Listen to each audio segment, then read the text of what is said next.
Pennsylvania. Tonight, the Penn Hills Indians take on the Kiski area Cavaliers. A very pleasant good evening to you. I'm Bill Navari, along with my broadcast partner tonight, Nicholas Callis, and of course the PA guy, which will be with us all night long. They put us right under the PA.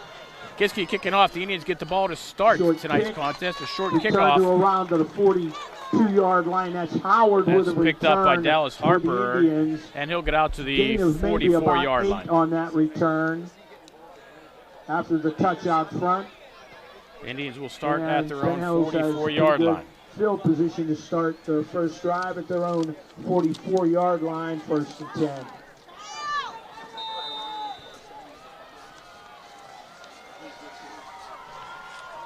Kiski is your quarterback for Penn Hills. Toss near side across the 40 to 45. Out of bounds is Tony Grimes. After a short gain. He'll get up across close to the 50, out to the 48-yard line. Picked up about 4 yards. That was a nice hit at the end of that play. Grimes fighting for an extra yard. I can't hear you over the PA guy. I'm telling you, I can hear you, Nick, but we got one of the PA guys that does play-by-play instead of just the down and distance.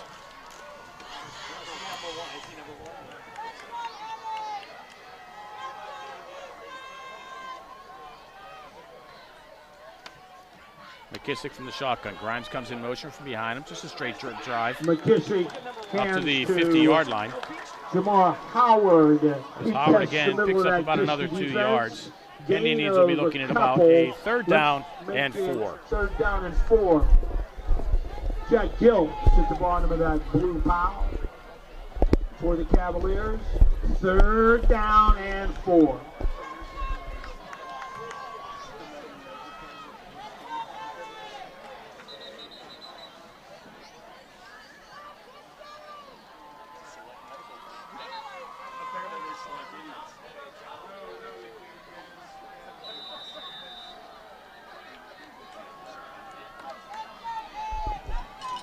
Third down and 4 for the Indians. McKissick. Empty set. Drop back to pass. Looks over. Pass. Bobbled and then caught. It'll be a first down for the Indians. Nice reception on the play. Nice reception on that. That's Dante Pollard. And they'll get down to the 38-yard line. Picks up about 12 yards on a first down. With a nice catch and a first down for Penn Hills. There's a gain of 12, and they're into Kiski territory at the 38-yard line.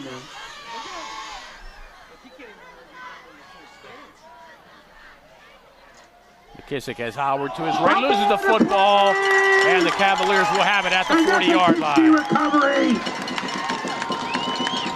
That just looked like a bit of a lack of a communication there on that play. It looked like Jamar Howard there was. And it's Kiski ball. Looked like he was trying to clamp on it too hard, and it looked like McKissick was trying to hand it off too quickly. And on that kind of play, there wasn't a stable connection there. The fumble happens, and now you got Kiski area with the ball to start for its first drive of the game. Mason Bennett with that recovery.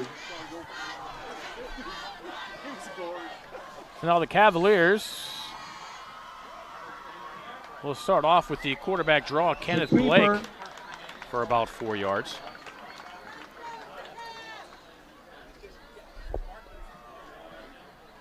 It's a simple play right up the middle by a quarterback draw that just gains a decent chunk of yards there, keeping it simple as Kiski area to start the game. Let's say 4. Simple run for a decent gain. It's second and a long 6.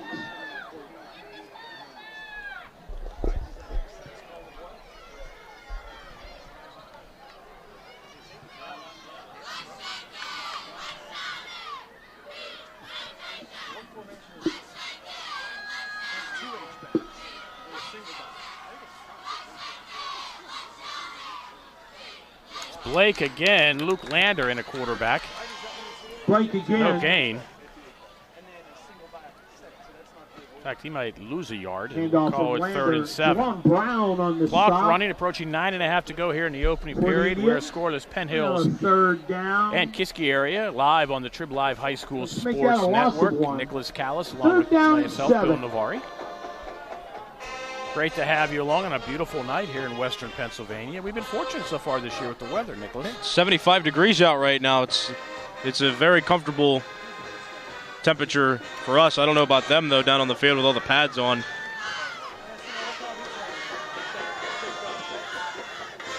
Lander with the direct snap again. Again, it's Blake. Nothing there. Blake will be nice to call it no gain. It'll bring up a 4th down and 7 for the Cavaliers, who do not seem to be able to take advantage. Bring up a 4th down. This reminds me of the Mars game last week when Mars played Penn Hills, how Mars just kept trying to shove the run down Penn Hills' throat on defense, and it didn't work so well earlier in the game. And that was the same play, essentially, a run up the middle by the quarterback and then the backs. And Penn Hills caught on to it early enough. No passes were attempted there, and that was a pretty simple drive for Penn Hills to defend. Kiski gets a kick away. Penn Hills did have the pressure. Grimes from his 22-yard line looks for a ball onto the near side, gets a block. And sees a sea of Cavaliers. At the 30. They'll get out to the 31-yard line. Indians will take over with 8:13 to go here in the first quarter. We're scoreless. Second possession of the game for the Indians following the fumble. They fumbled on their first possession, and the Cavaliers go 3 and out.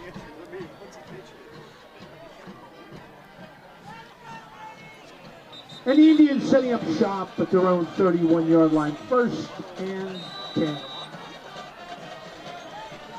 It's a 34-yard punt by Dykes. McKissick with Howard to his right. McKissick. Play action, throws underneath. Pass complete. That's Noel Roach across the 40 out to the 44-yard line. Pick up a 13 and a 1st down for the Penn Hills Indians. It looked like it was Peyton McCann who was the one who got the tackle, but Tony Grimes was just fighting his way through there. He's being dragged to the ground, or at least attempted to be dragged to the ground by McCann, but he allowed his momentum to stay moving forward, and he gained an extra 4 yards that he might not have if he would have just let himself get dragged down. Howard looks somewhere to go up the middle, drives, tacklers ahead. They pull the football out. Are they going to say they lose the football? Looked like they did strip it out. Yes, they do. Second fumble of the game for Howard and the Penn Hills Indians. And Penn Hills losing sight of the fundamentals here. Turnover at the Kiski ball. It'd certainly be a more fortunate situation to only gain 2 while keeping the football rather than trying to go for 8 and losing it. And now Kiski area getting a couple drives now, a couple opportunities to get ahead of a very strong Penn Hills team. Kiski did a nice job of stripping that football away from Howard. His second football of the game makes you wonder if the Indians are going to get a little gun shy going to him. Blake. Maybe 2 yards. Noel Roach comes up to make the tackle for Penn Hills. On the keeper off of that left side, not much room, gain of 1. That's a good job by the outside linebackers and the defensive ends there, keeping that from going anywhere. Blake looks like he's got some finesse moves up his sleeve in terms of the way he moves his legs. He seems like a quick guy in the first couple of runs that he's had in this game. It's going to be very important for the outside linebackers, the defensive ends, and any of the safeties on any potential plays that it gets past the secondary to keep the outside contained, or that play could break free. Big game tonight for the Cavaliers. Already 2 conference losses. They're 1-2. Indians are 2-0. And Blake will break one across the near side down inside the 30-yard line. That's the 1st down. Dylan Bennett finally brings him down, but not until Blake picks up 15 yards. And a Kiski area Cavalier, their first of the game. 1st down. Now see, that was a better play there of the offensive line blocking, kept the defensive ends, or at least who was that over there for Tony Grimes off the end, keeping the line away from that run, and Blake got more space there. He had more space than he did on that last run, and that's why it broke for a further gain on that play. 1st down Cavaliers at the Indian 30-yard line. Clock under 6.5 and running here in a scoreless opening period. Lander hands to Blake. Blake for a yard. Carpenter at the bottom of the pile, short gain. So we haven't seen a pass play yet from Kiski area. trying the run game the first drive. Penn Hills forced a 3 and out, and now runs aren't going up the middle. Kiski area is trying to move it to the outside a little bit more, and it took one big play for Kiski area to get its first new set of drives of the game early in this one. We'll see what happens going forward.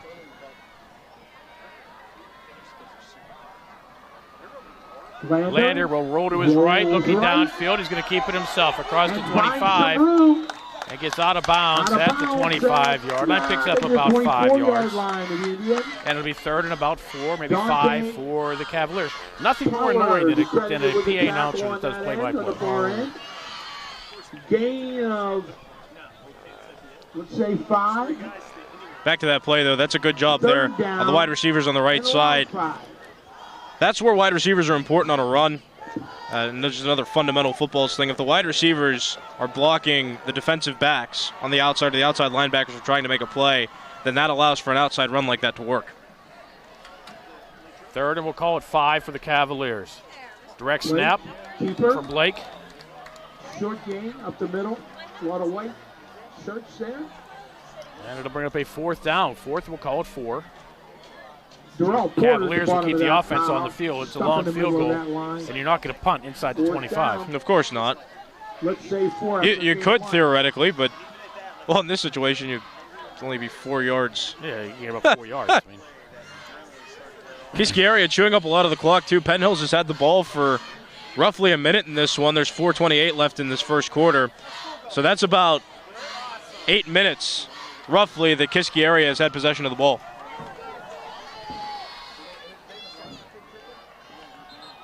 Probably closer to 6 or 7 now that I think about it, but and the Cavaliers will use a timeout. Timeout. Kiski. That's their first.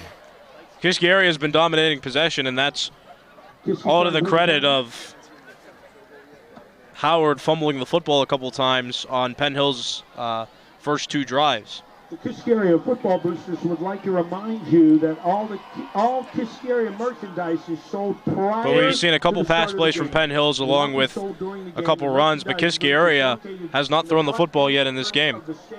First time these Indians have visited the new Tilts Field at Kiski area high school. The stadium not yet complete. They're still going to put up bleachers and things on the other side, or locker rooms and things. Yeah, this field used to be the home of the middle school team, and then Kiski area decided to renovate it. So now it's used for high school games. There's, like you said, the whole new set of bleachers on the home side. There was an inflatable football head over there that they put up for all these games. Just a lot of new features that this team is really basking in.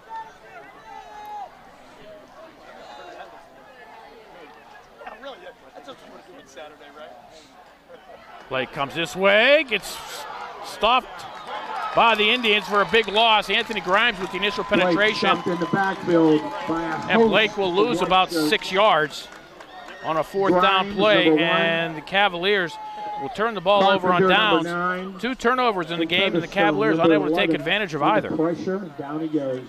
Yeah, and I want to go back to that play where Tony Grimes came in first, as you saw, kind of dragging at the quarterback for just a second. And that split second that Grimes caused the hesitation gave the defensive line enough time to move past the offensive line, get off blocks, and absolutely swarm that attempted run. That was a great play by Penn Hills defense. Pistol formation for the Indians. Howard deep behind McKissick.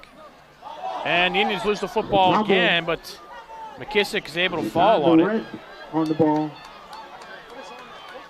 That was McKissick. Well, the first couple weeks, Penn Hills were struggling with offsides penalties, and it seems in this game, Penn Hills is struggling with keeping the football. That's 3 fumbles now, and 2 of which were recovered by Kiski area earlier in this game.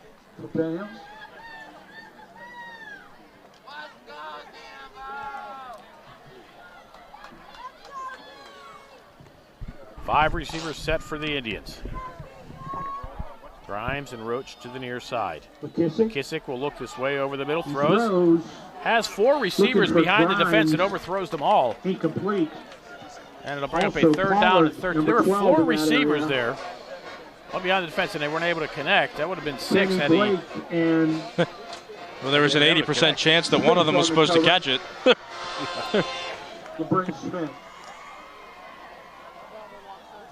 Bring up a 3rd down, 12 for the white shirts. So the Indians now with a 3rd and long.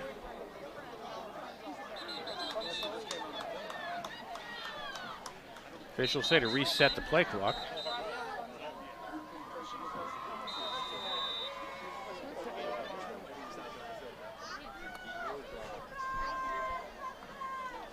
Kiski throws left side to Grimes. Grimes runs back into the coverage. Hunted down by the blue. Picks up about 6 yards, but it's going to be well short of the first down. He caught that out in the flat, and he came back towards the Cavaliers. Well, I'm not sure how designed that play was because there was a blitz coming in by the Cavaliers. Jack Diltz, who was coming in through the secondary, and McKissick smelled pressure immediately. So in that play, you want to at least get off one kind of pass. I don't know how prepared Grimes was to make that catch, but at least they gained some yards instead of being pushed back on a potential sack. Kiski gets the kick away. It'll be hauled in and dropped at the 33-yard line. And he's down. And then Blake will lose yards on the return. Tackle back at the 27. Kiski will take it with 2:38 to go here in the first quarter. We are still scoreless, Penn Hills and Kiski area. But change of field position there. Kiski was going to look at having some nice field position. Blake unable to get a handle on the punt and ends up losing 7 on the return. That was McKissick on the punt. Yeah, as simple as it sounds, the fumble was the key to that play. If that ball's picked up cleanly, Kiski area might have some better field position, but he had to fumble the ball and then run back, and by that time, Dylan Bennett was there to knock him back even further and stop that.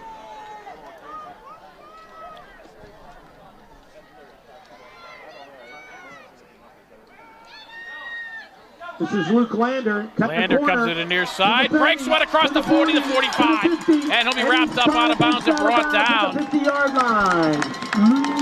by the Indians' Dante Pollard after he picks. They're going to mark him at the 50-yard line. That's a pickup of 23. For Kiski area, Braden Dunmeyer had a nice block that allowed for Luke Lander to continue to run, make one little break, and that gave them an extra 5 or 6 yards. Good block by Braden Dunmeyer of Kiski area. And the Indians use a timeout with 2.5 to go here in the first quarter. We are scoreless, Penn Hills and Kiski area. You're watching the Trib Live High School Sports Network. Bill Navari along with Nicholas Callis for tonight's contest. Nicholas, this is just a game where it just seems Penn Hills can't get out of their own way. Well, Kiski area can't either. This is a game right now where both teams are making some mistakes, more mistakes than not. Which leads to a scoreless football game in the first quarter. I mean, Penn Hills, a couple fumbles and then a 3-and-out hurt them.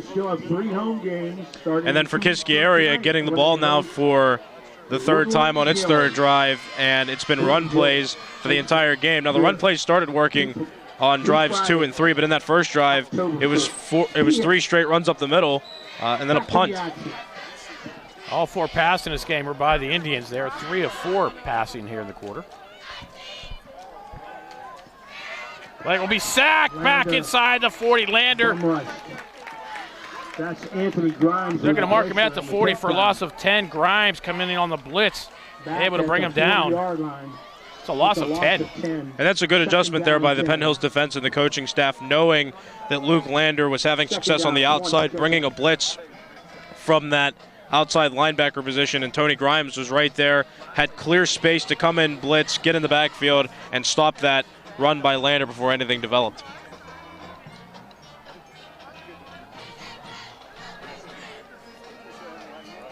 All right, 2nd down. Bobbled snap. Kenny Blake, correct snap. And Blake maybe a yard. Tries the middle. Some hard yards. Gain of it's all about receiving the football. We saw Eddie McKissick fumble one just a little bit beforehand. Then he was forced to fall on it, which killed that play and lost it too. We saw a buffered punt return attempt that made Kiski area lose a couple yards. And then on that play's killed because Kenneth Blake fumbles the football slightly off the snap, and and Kiski area might have gotten some more yards if he gets that cleanly, but that little fumble gave Penn Hills a half a second more to react to what the play was gonna develop into. Kiski to throw for the first time tonight. Pass wobbly over the middle, picked off by the Indians. Noel Roach coming to the near side, brought down inside the 45 at the 43-yard line. Noel Roach. Ball was intended. Roach had a pretty good defensive game last week against Mars Area High School as well. He was in on several tackles and played nice in the secondary, and right there gets an interception. Pass a little overthrown. Roach goes up and comes down, and comes up and brings the pass down. And that's great reaction by a secondary player. Just nice to read where that pass is going to go and come in and swipe it out of the air.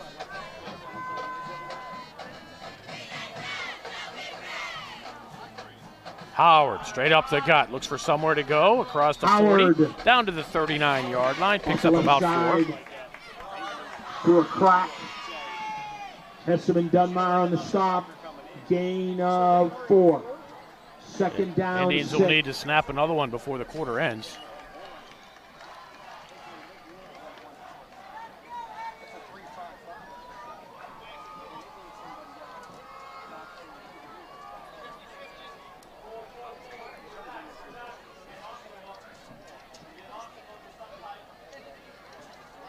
Looks like a broken play. McKissick will keep it himself inside the 35, down to the 39-yard line, close to a first down, but I think he's going to be just short. Nope, they are going to say first down.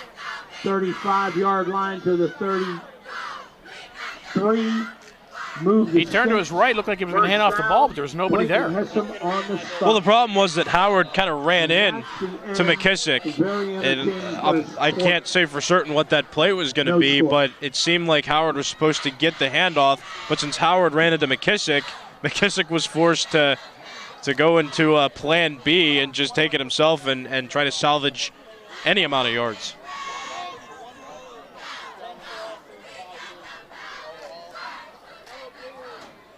And in that first quarter, a lot of sloppy football from both teams. Kiski area been running the ball for the majority of its drives. Actually, all of its drive. One pass was thrown that was intercepted.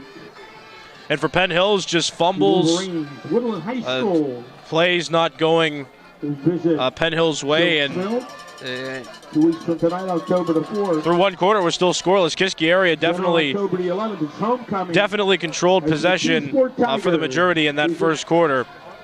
And we'll see now how both teams respond after a scoreless first quarter. The guy walking right behind Sammy now with the earphone flipped up in the air. He's right back to the action in second quarter. Second quarter about to get underway. Indians now moving right to left. McKissick keeps it himself again. 2 hands on the ball down to the 31-yard line. Pick up maybe 2. With the left side, Dunmire on the stop. Booker also for the Cavs. McKissick taking another carry there. Him running the ball hasn't been as successful this game as Kiski area's running game has been.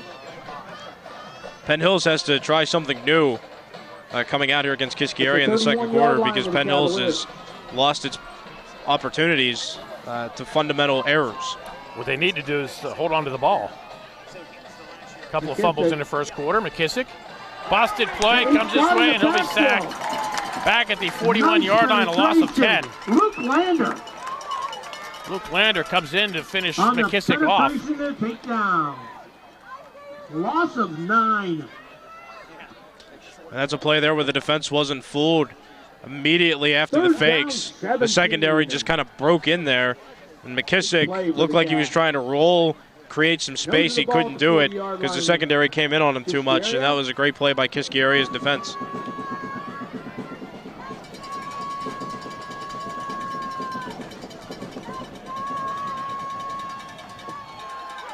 McKissick throws down the right sideline, out of bounds.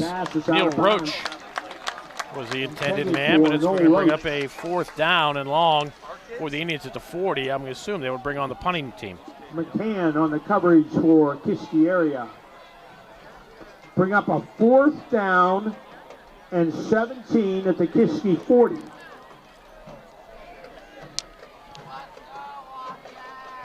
Indians are going to keep the offense on the field.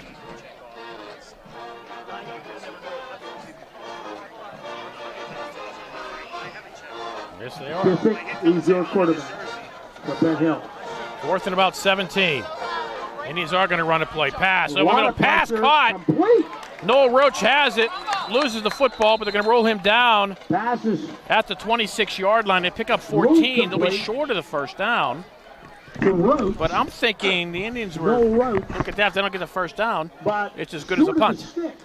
Yeah, for sure. Field position really isn't an issue on that one. Like you said, it's either complete the pass, get the first down, or So, gain some Kiski yards area will take over on and push downs Kiski area back a little bit more. But nothing at the wrong with that play. 26-yard But line. Interesting. If they punt, it goes in the end zone. They start at the 20. They go for it. They went for it. They got First and held 10, short by a big couple move. of yards. Kiski takes over At to their own 26. So 26-yard right. line. the risk reward in there really was, as long as you complete the pass. Blake was hit in the backfield, spins out of a tackle. Doesn't get much On the more. carry, Maybe 3. gain of 3. Juwan Brown Did a nice job On of the picking up the stop. 3. Was spun in the backfield on an initial for hit. the Red. yeah, but once again, Penn Hills is containing that Bring outside up a run. second down and 7. And the most recent Ball outside down attempts back. by Blake Smith and Luke Lander, it just hasn't gone anywhere because Penn Hills is bringing pressure off the outside and containing that. So either Kiski area is forced to bounce it back inside or take however many yards it got on that outside.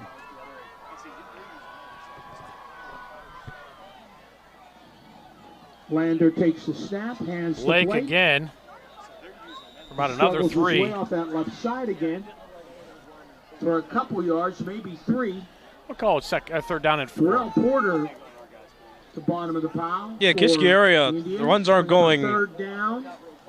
The runs aren't coming in an immense amount of yards, but Kiski area looks like it's chipping away at Penn Hills' defense. I mean, the run game's been working for the most part, and we've seen what happened during the passing game in the first quarter. 1 pass attempt, 1 interception, and the run game's where it's at right now. Kiski area continuing to push and chip away at yardage on the field. But if you could pick up 3, 3, and 4 rushing, there's a first down. Right.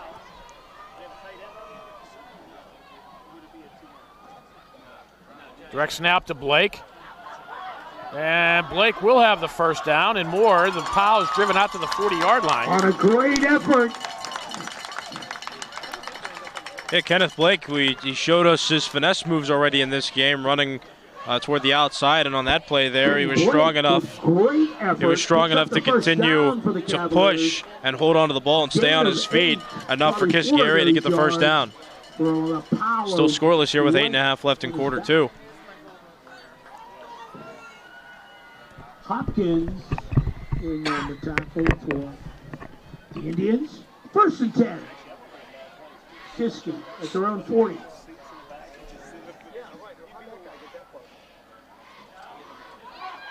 Lander keeps it himself. Not sure if he meant to hand it off to Blake.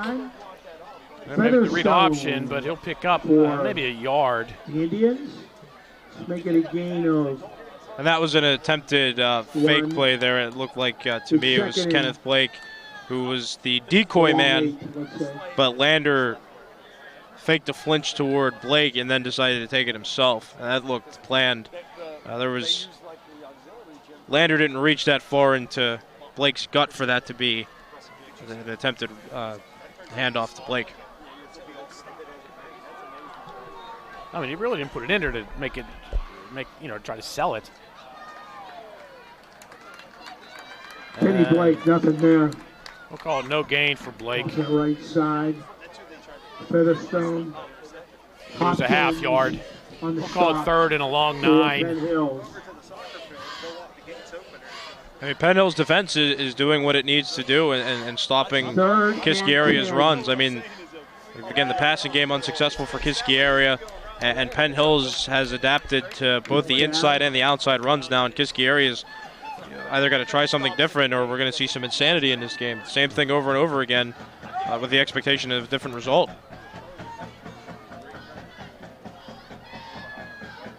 Kenny Blake. Blake direct snap, keeps it himself, goes left side, will have the first down. Blake out across the 45 and brought down. Will tack on another 15 yards, goes down at the 43.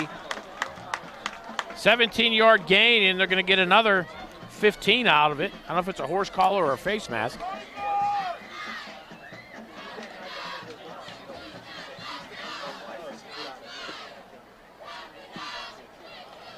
Personal foul, horse collar. Oh, that's the horse collar. 15 yards from the end of the line, first stop. That's a 32-yard net pickup for the Cavaliers on that play. Mark off. And it seems like right on cue when I talk about how Penn Hills was containing the outside run, that Kiski area breaks through for a big gain on an outside run. That was just good blocking by the offensive line, stifling the defensive ends, and then first down, Cavs. The defensive backs didn't react in enough time. Inside the 30 at the 28-yard line.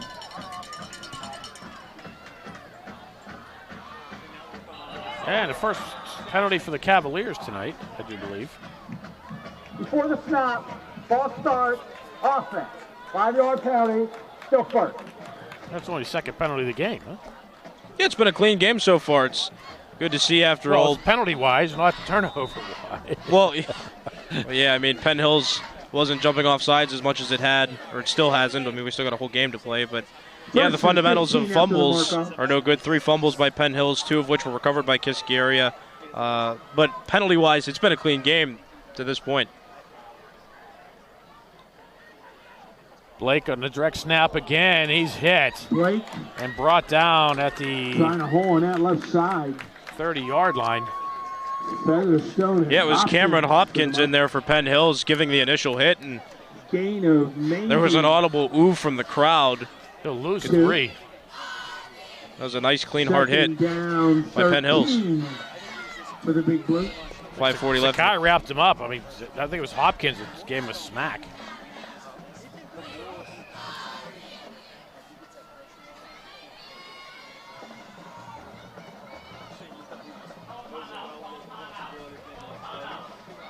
Peyton McCann brings the play in, and Kiski will use a timeout here. 5:18 to go. First half, we are scoreless. Kiski and Penn Hills on the Trib Live High School Sports Network. Penn Hills has fumbled twice, turned the ball over on downs twice, and punted. Kiski has punted, turned the ball over on downs, thrown an interception, and now this is their latest possession. Yeah, it's a sloppy game of football, something I didn't expect to see. I thought Penn Hills was going to drive in a little bit more and make the most of opportunities and kind of assert its dominance, being one of the top teams in the conference. But Kiski area not only has had a successful run game, but has been stifling Penn Hills on defense, and that's what's led to a scoreless game so far. It's a good played game by Kiski area, and Penn Hills is wavering a bit from a former undefeated team now to a team that's been making a lot of mistakes in recent games. Indians 3-1 overall. They're 2-0 in the conference. The conference wins coming over Fox Chapel and Mars. Kiski area 1-2 overall. They're 2-2 overall, 1-2 in the conference. They lost to Shaler, lost to North Hills, and they beat Fox Chapel. So it's a big game for Kiski. Can they afford another conference loss? Again, trying that left side. Down to around. That'll be McCann. Down to about the 25-yard line.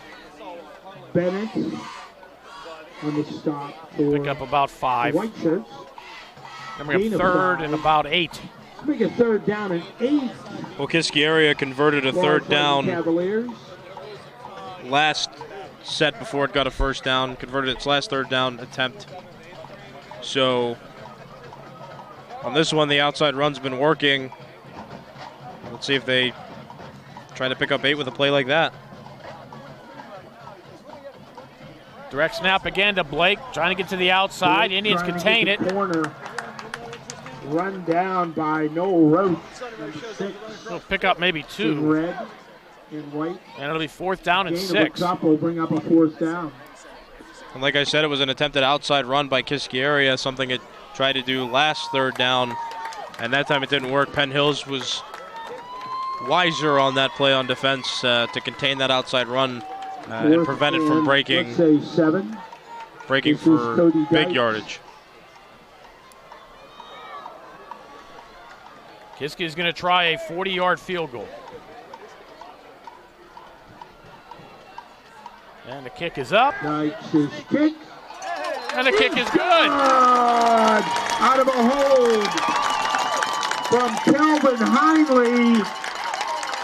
Cody Dykes kicks it through. That's a 40-yard field goal in high school football. Cavaliers are on the Yeah, and board. it was a bit scary as you saw there. It was had like an arc, and it was heading toward the left field goal post, but it kind of like swerved in, went to the middle. It was like a breaking ball in baseball. Just stayed and hit near the lower outside corner on the left side. That was a good kick, a fortunate kick as well. And Kiski area strikes first.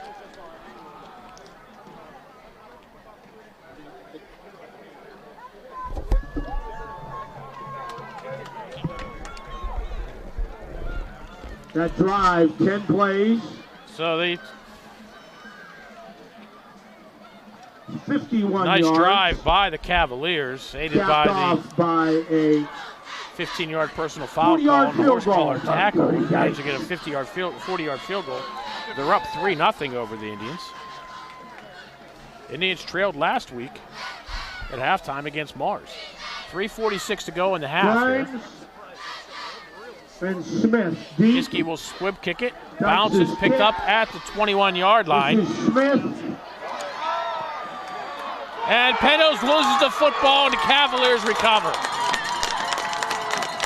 Fumble. Sean Smith picked it up and returned it. Ball. And that's just something that can't happen for a team. That's 3 fumble recoveries now by Kiski area at the expense of Penn Hills.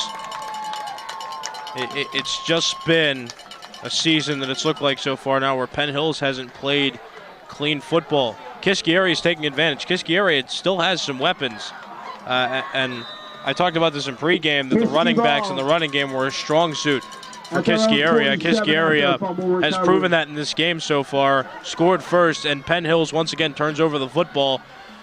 This is bad for Penn Hills, but Kiski area asserting some dominance here in this first half. Blake tries to get to the outside, tripped up by Donovan Carpenter. Maybe a yard. On the return, Deshaun Smith was showing some speed on that return. But he was stripped of the ball as he got through like the last line of defense. And Kiski was on the spot to jump on it and recover. Was credited with that hit on the kickoff. I mean, it can't be stressed enough the importance of ball protection when carrying the football. It's something that has to happen. Having possession of the football is more important in some cases than running it for further, and Penn Hills has just had an issue with that for the majority of this game. Blake keeps it himself. We'll have a first down inside the 40. We'll have a first down at the Penn Hills 39-yard line.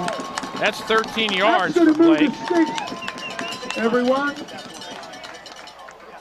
Snell on a stop. Flag on a play. Penalty flag holding. This one's going to come back. 10-yard penalty for the start of the foul. Replay second down.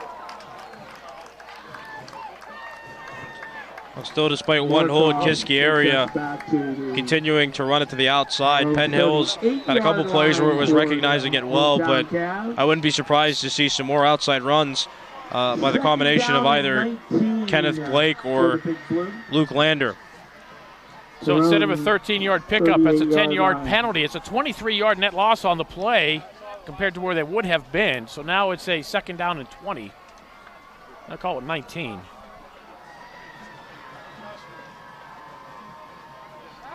Lander. This time it's Lander. I think Kiski, they see something maybe to the outside and keep trying to go that way. Don't have anything up the middle. Lander will get out to the 46, picks up about 9. The Indians bring up a second down. That outside run for Kiski area has been the most successful play that it's run so far. For the Blue. Be second down and 11 for the Cavaliers. Clock running. Clock stopped at 2:16. Interesting here is that the Cavaliers get on the board. The Cavaliers get the ball to start half number 2.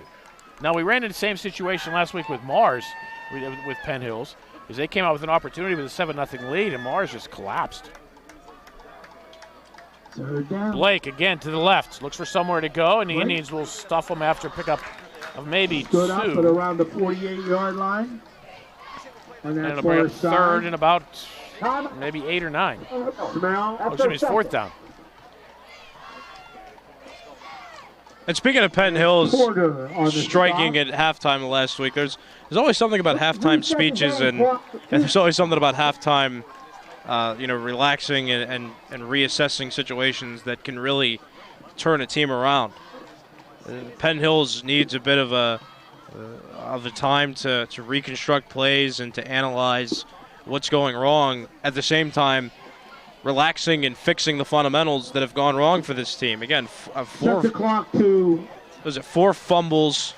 We didn't get the last. Or excuse part me, of 3 fumbles that were recovered by Kiski in this game. 1 was on a kick return, and 2 were on attempted runs by Howard for Penn Hills. So it's just about doing the fundamental things right and making a game plan that's going to work. Now for Kiski, coming at a team that's undefeated in conference after finishing 6th last year, I mean, this is an opportunity the Kiski has to really make a statement in this Big East Conference for 5A.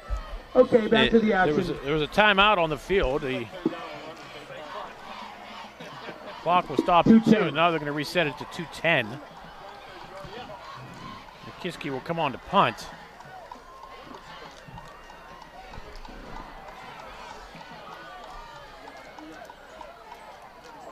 Okay. Bennett and Grimes back for the Indians, who need to be wary of the possible fake from the Cavaliers. Cody Dykes to kick.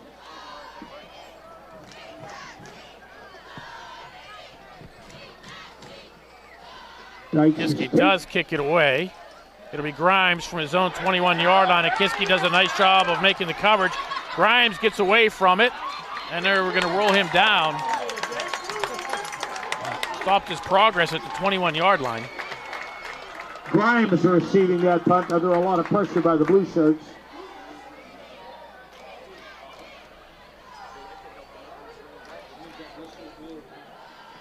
Made a good punt there by Cody Dykes of Kiski and great punt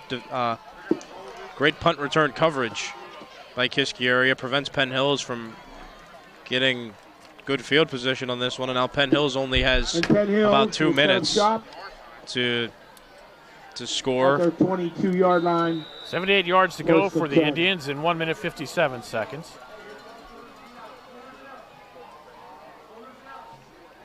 McKissick looking right side, throwing downfield, has Roach, and Roach with a diving catch at the 48-yard line. 26 yards to Roach, dove on that one. That's one for the highlights for Noel Roach. That's a first down. The clock will stop at 150. I don't know why the clock is running. Indians, that's a 25-yard pass. 6 weren't set. McKissick to Roach, 1st and 10, Indians. McKissick under pressure. Pressure. Gets away. And he'll be from behind. Picks up maybe a yard, eludes the sack.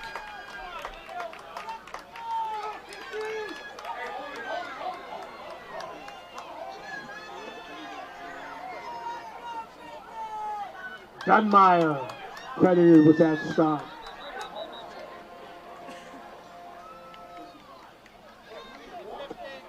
Well, that's a play there by McKissick after scrambling. It's Kiski. That's their 3rd and final. Kiski used their final timeout. Not sure why.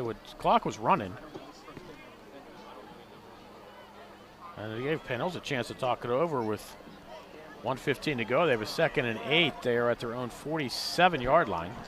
at the same time, that gives the defense for Kiski an opportunity to talk and to figure things out defensively and figure out what Penn Hill's offensive plan might be and kind of readjust. And it was interesting on that run by McKiski where it is a rarity when you see a scramble like that with pressure coming gain yardage. He had pressure coming from the middle and on the outside, and he found a way to squeeze through some holes. Okay, back to the action after and at least gain some yards as compared to getting sacked and losing them. 2nd down and 8. Gains 2. Just a yard shy of the midfield stripe. Indian ball, 2nd down and 8. McKissick takes the snap. Under pressure, throws over the middle, has a man behind the defense, and off the fingertips of Akeem Snell. intended. Snell was there. It was just some inches from being at 6 points. Akeem Snell. It's just a little bit too high, and Snell, it's difficult to catch the ball off your fingertips unless you're Odell Beckham Jr. That great catch he had with the Browns on Monday night. But that's a play there now where the clock stops again, and you can reset, take your time a little bit, and come up with another play, another big play to try to score if you're Penn Hills.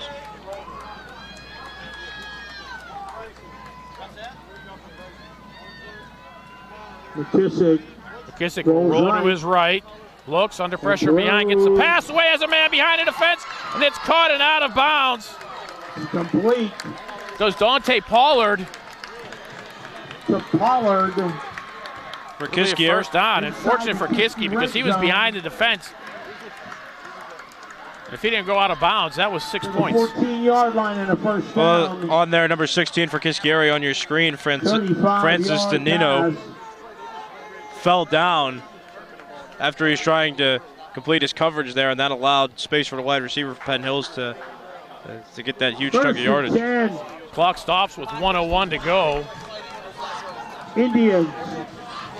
Kiski 14.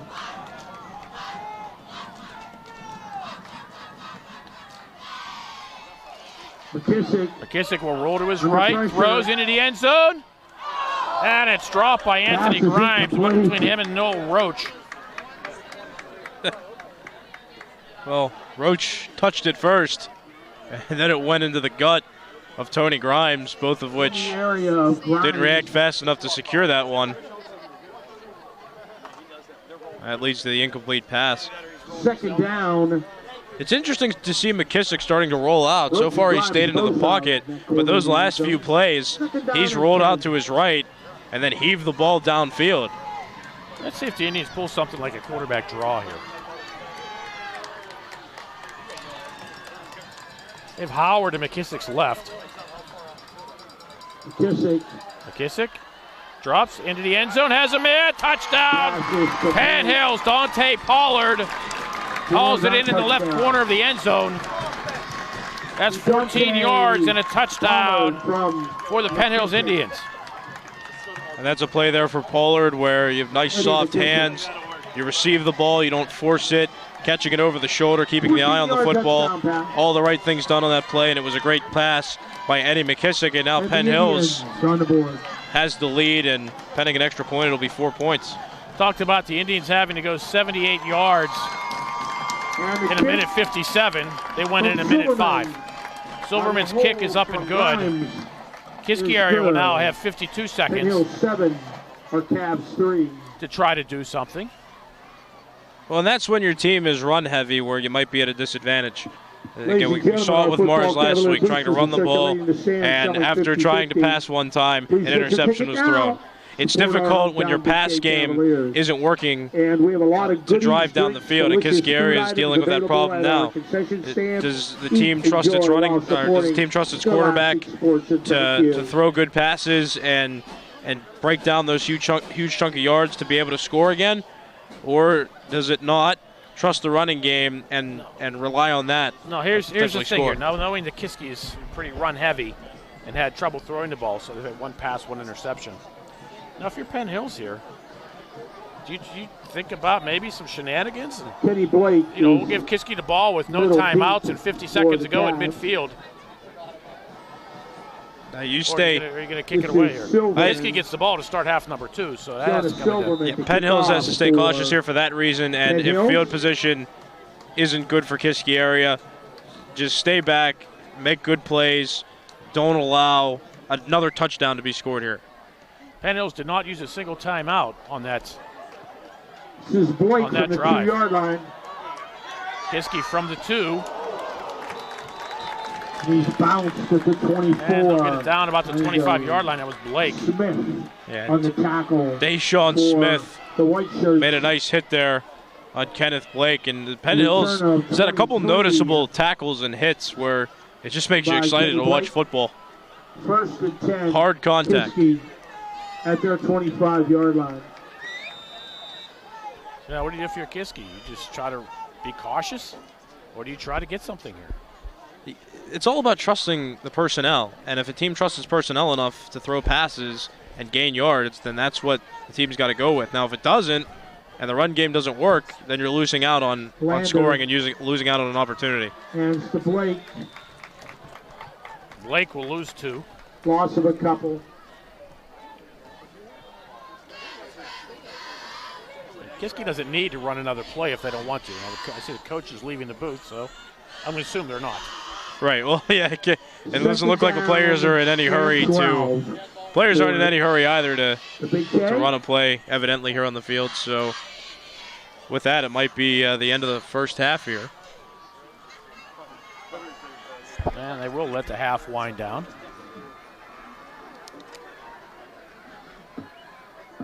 And that's the end of our first half ball game. There it is now officially.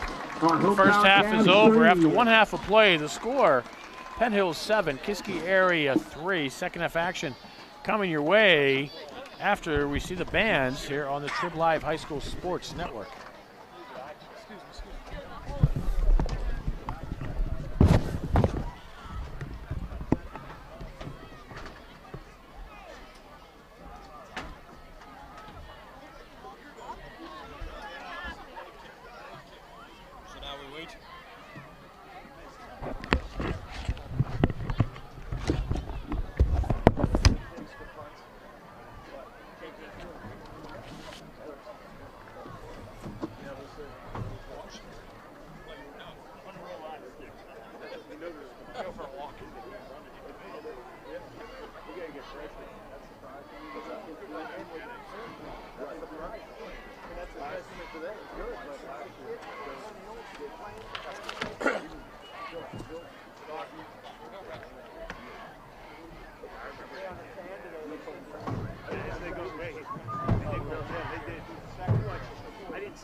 Ladies and gentlemen, welcome to halftime, featuring 20 great minutes of music and entertainment for you. And coming up first onto the field right now for your viewing and listening pleasure is a group that always will give you shrills and musical thrills. The Pride of Penn Hills, the 2019-2020 Big Red Marching Band.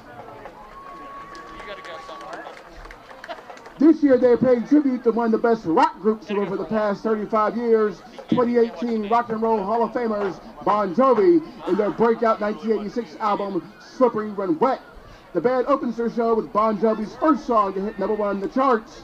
The band is under the direction of drum majors Ben Davidson and Abby Umscheid. Is your band ready? B-Nick, what do you think of that?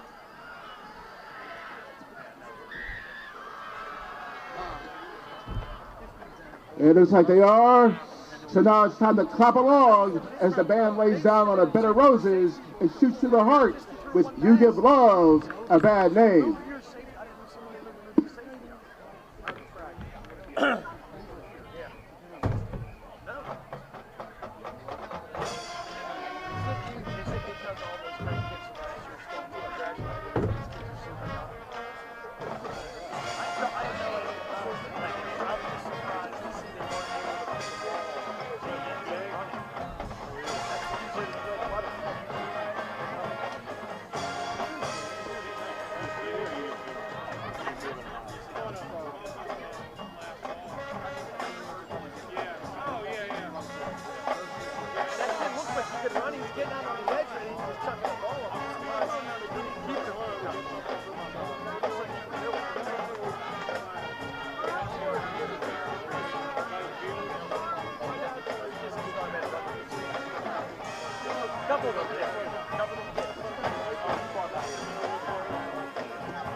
The next song reached number 7 on the charts in 1987 and is now the theme song to Discovery Channel's Deadliest Catch TV show, featuring our visual ensemble and a sextet by Ethan Eisel, Madison Gentlecore, Gabby Barkovich, Owen Templer, David Van Ren, and Ray Giles. Here is Wanted, Dead or Alive.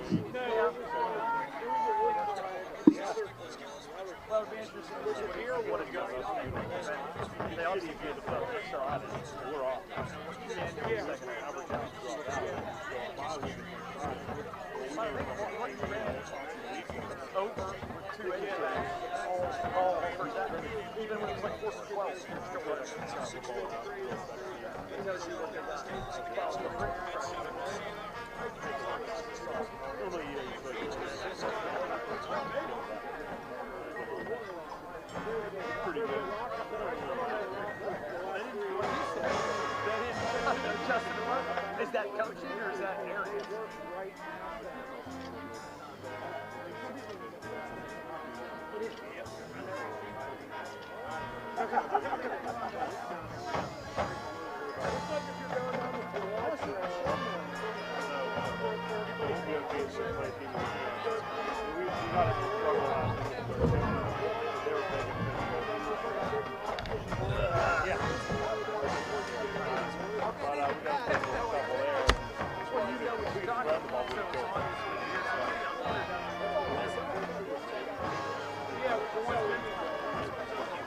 Dead or alive.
Hello? Yeah.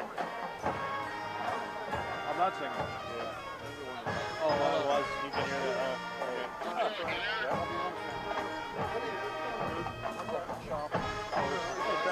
I gotta write up some stuff now. Yeah, I parked up there. That's why I'm parking. Morton's doing that. Is that what he's doing right there? That's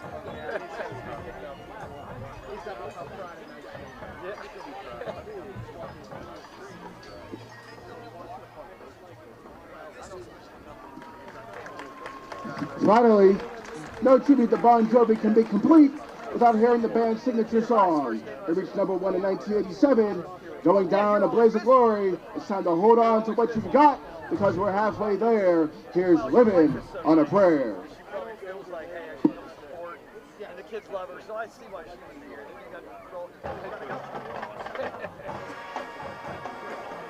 It might be nice.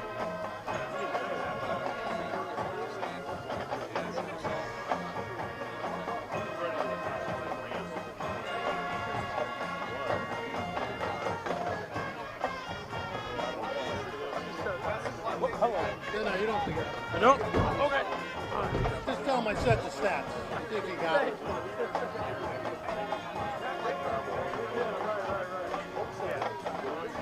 That's so funny. Sure, he's going to come to this.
Let's make some noise once again for the pride of Penn Hills, the 2019-2020 Penn Hills Big Red Marching Band.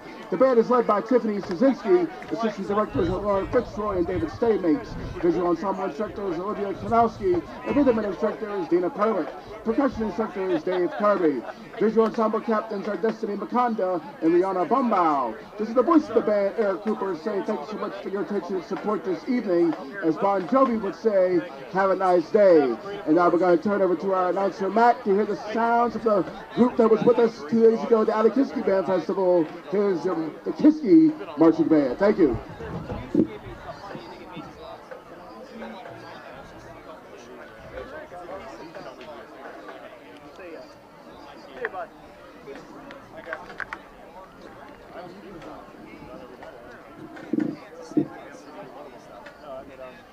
Now entering the field is the 2019 Kiski Area High School Marching Band. The Kiski Band is under the direction of Mr. Sean Pinnock, assisted by Mr. Stephen Pacheski. The drum majors for the Big K Marching Band this year are Mia Cararini, Leah Slagle, and Allison Reiner. The color guard captains are Abby Moyer, Gabby Scalise, and Tara Schamberg. This evening, the Kiski Area Marching Band will be performing a portion of their 2019 production entitled Bold Enough to Knock. Our music this year comes from various sources. This evening, we'll be performing our ballad production from the Cirque du Soleil show entitled Volta. And for the jazz lovers out there, our closer is based on a famous song by George and Ira Gershwin, Fascinating Rhythm. You'll hear solos in the ballad this evening from our drum major, Mia Cararini, on flute, and Lucas Vrudny on guitar. For our closer, we'll feature a saxophone quintet that includes Jocelyn Bentley, Ethan Wells, Cooper Sluka, Camille Graham, and Ben Ruggles. You'll also hear from Lucas Vrudny on guitar to bring us to a close. Next Saturday, the Kiski Marching Band will be traveling to Obetz, Ohio to defend their title in the Bands of America Regional Championship. We want to wish the band good luck this week as they keep pushing hard for that big show.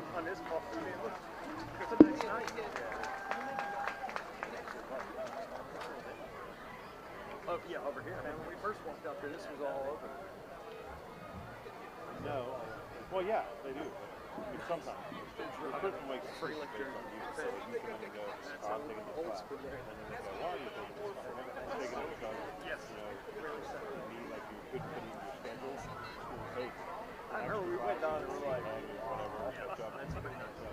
But I remember for years, I had a teacher wondering how much he was paid. They had that grass. Yeah, we just said it's gorgeous indoor practice facility with a terrible field. And then they find the field's now fun. Now, without further ado, the Kiski Area Marching Band and a portion of their 2019 program entitled Bold Enough to Knock.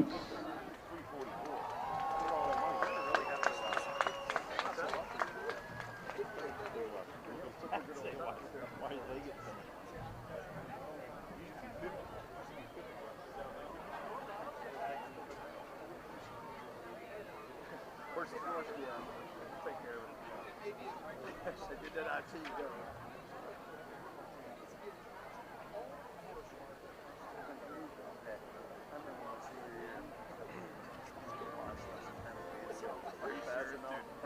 Oh my God. Really look into it if something's going on. That might have been probably the end of the halftime show. You know how you were. Sort of Murray was probably over snapping trombones over his knee.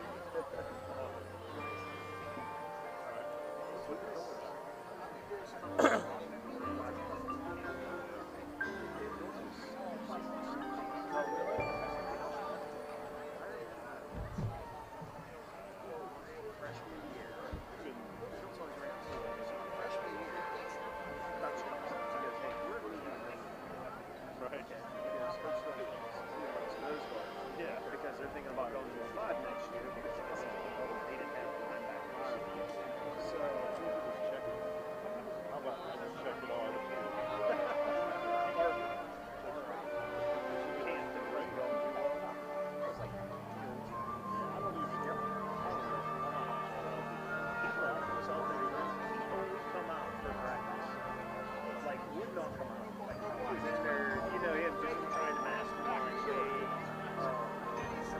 because you were switching to a 5? Yeah. And just you're saying you're superstitious with a 4? No. No, you don't have that. I mean, he just superstitious.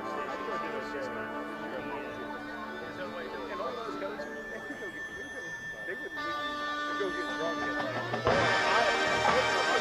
right now. Huge scripts.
See how the third quarter goes. Don't get a nailed out of time and see if Penn Hills comes out and does anything different.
got 8 minutes.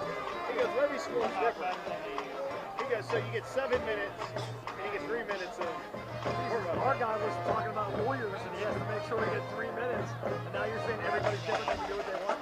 No, they can give us a 5-minute halftime, 3 minutes if they want. But whether that's the truth or not, I thought we had to have. I thought every halftime was the same. So did I. I didn't know there was a difference. Hey, it's a good title fight here.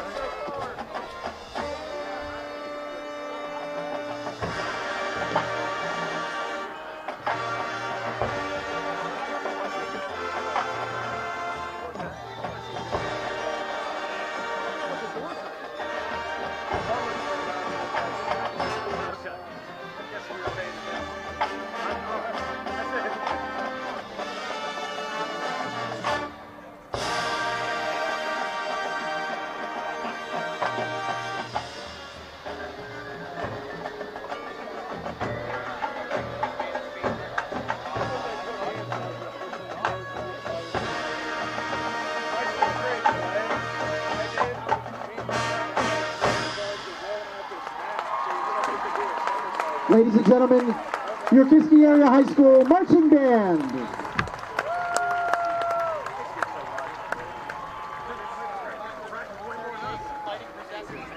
On behalf of the entire Kiski Area Marching Band, staff and boosters, we enjoyed playing for you this evening and can't wait to do it again.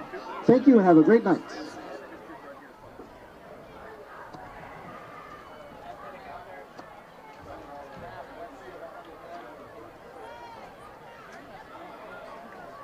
Everything okay?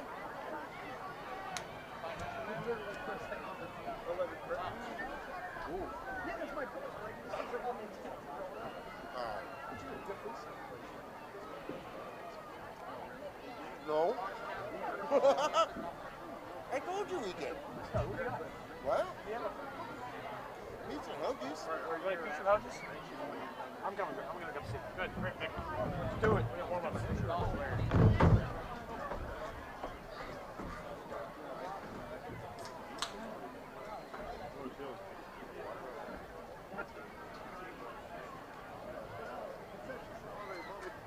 You don't need it.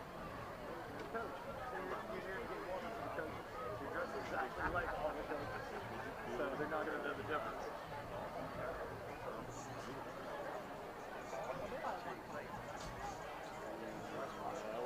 We got to think of something. I was down there all the time. You already said that.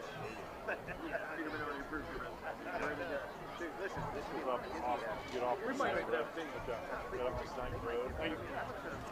Just as you get onto McKnight Road, it's like the first or second turn. That's what high school still plays over there. Across the other side. What are your thoughts?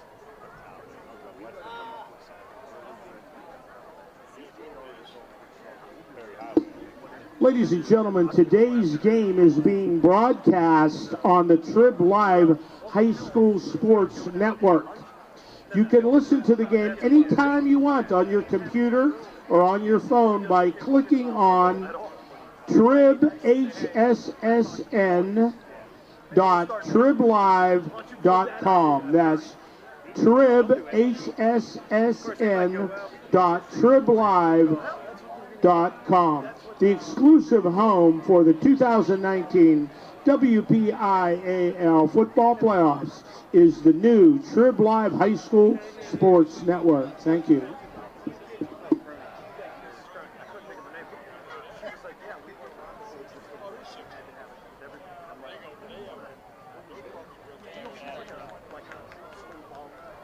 Doing something that was the other thing. They were doing some sort of like carnival outside. And so the kids were all wild up outside. So they could care with it. They just wanted to get down and eat and go outside and play.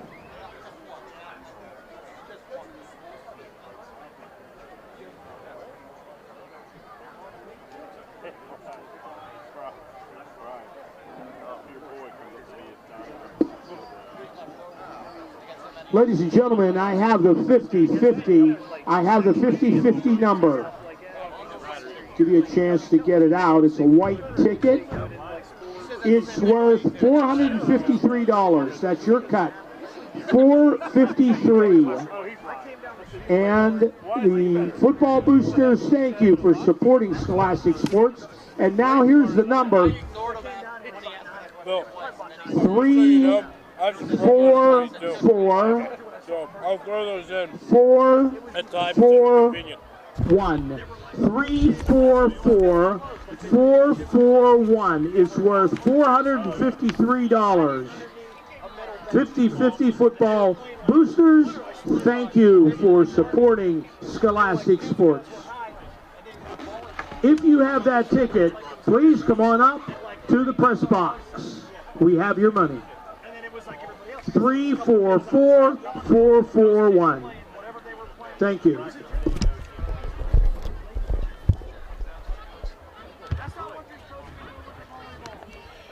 Second half action about to get underway here at Dilts Field at Kiski Area High School with the score Penn Hills 7, Kiski Area 3.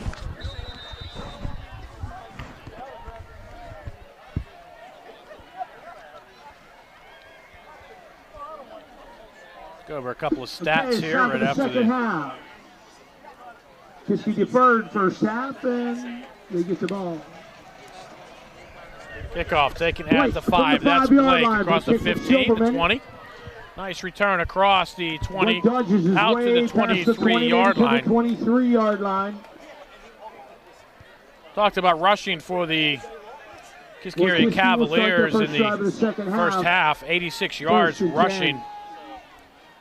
Indians, 9 yards rushing in the first half. 9 net yards rushing. 120 yards passing. The Kiski Area's no yards passing. So 129 to 86, the offensive yards in the first half. Leading rusher for Kiski.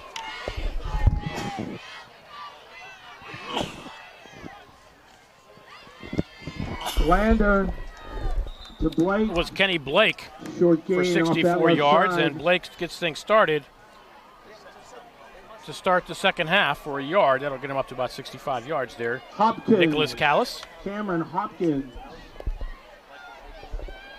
Yeah, we talk about Kiski Area being the stronger running team. Of course, Kiski Area has no passing gaining yards because the only pass attempted by Kiski Area was intercepted by Penn Hills back in around the first quarter. It's a contrast. So rushing-wise, Kiski had 25 attempts in the first half. Penn Hills had 10. Lander keeps it himself. Dives under Sequoia Featherstone, back to the line of scrimmage for no gain. And it'll bring up a third down and 9. Loss on the play. Hopkins in the middle of that pile for the white shirt. Third down, 9.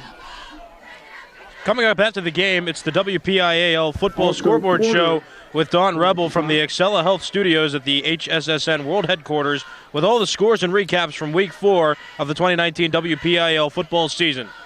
Don't miss the WPIAL Football Scoreboard Show after the game, only here on the Trib Life High School Sports Network.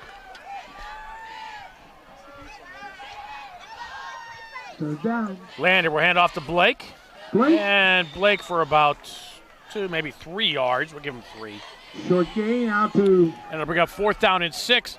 And the Cavaliers will have to bring the punt team on. Yeah, it's unfortunate, too, because if you've only got one attack as a team and the defense is picking up on it, you're kind of forced into a corner. The passing game clearly isn't a confident point for Kiski Area High School. And Penn Hills stopped the running game to begin this half, so now Penn Hills has an opportunity to further its 7-3 advantage. Smith, double deep for the Indians.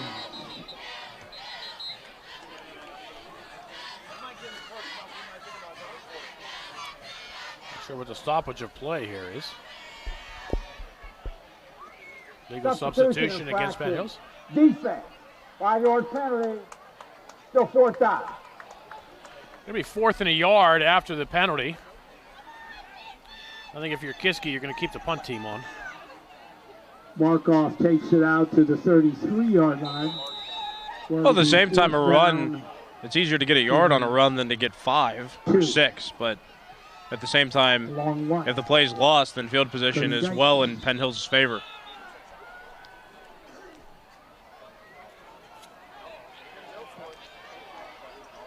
And now Kiski area is calling a timeout. They're going to talk it over. And why not on 4th and a yard? Timeout. Kiski. That's a Don't forget to tune in for This Week in the WPIAL on a new night this fall. Log on Tuesday night at 7 o'clock as we visit with some of the top WPIAL coaches. Plus, we'll preview some of the top games from Week 5 of the 2019 WPIAL football season. Don't miss it. Well, what I was trying to talk about here with this play was that Kiski area's had a good running game. Now, the complexion of a play call changes from 4th and 6 to 4th and 1. Kiski area has been gaining little chunks of yardage on runs, and I can't see why it wouldn't take that risk here. Now, are they going to run a play or are they going to try to draw the Indians off? They will run a play, and it looks like they will have it. Blake, trying in the middle of that white shirt defensive line. Yeah, well, the head official is pointing, which signals a first down. And see, that's a play there where it's all about the fundamentals. I've said that so much over these last 2 games, but it's true. An illegal substitution by Penn Hills awarded Kiski area 5 yards. And Kiski area with a strong running game could easily get 1 yard on a run as compared to 6 yards on a run. So this changes the entire complexion of a game because of one simple fundamental error by Penn Hills.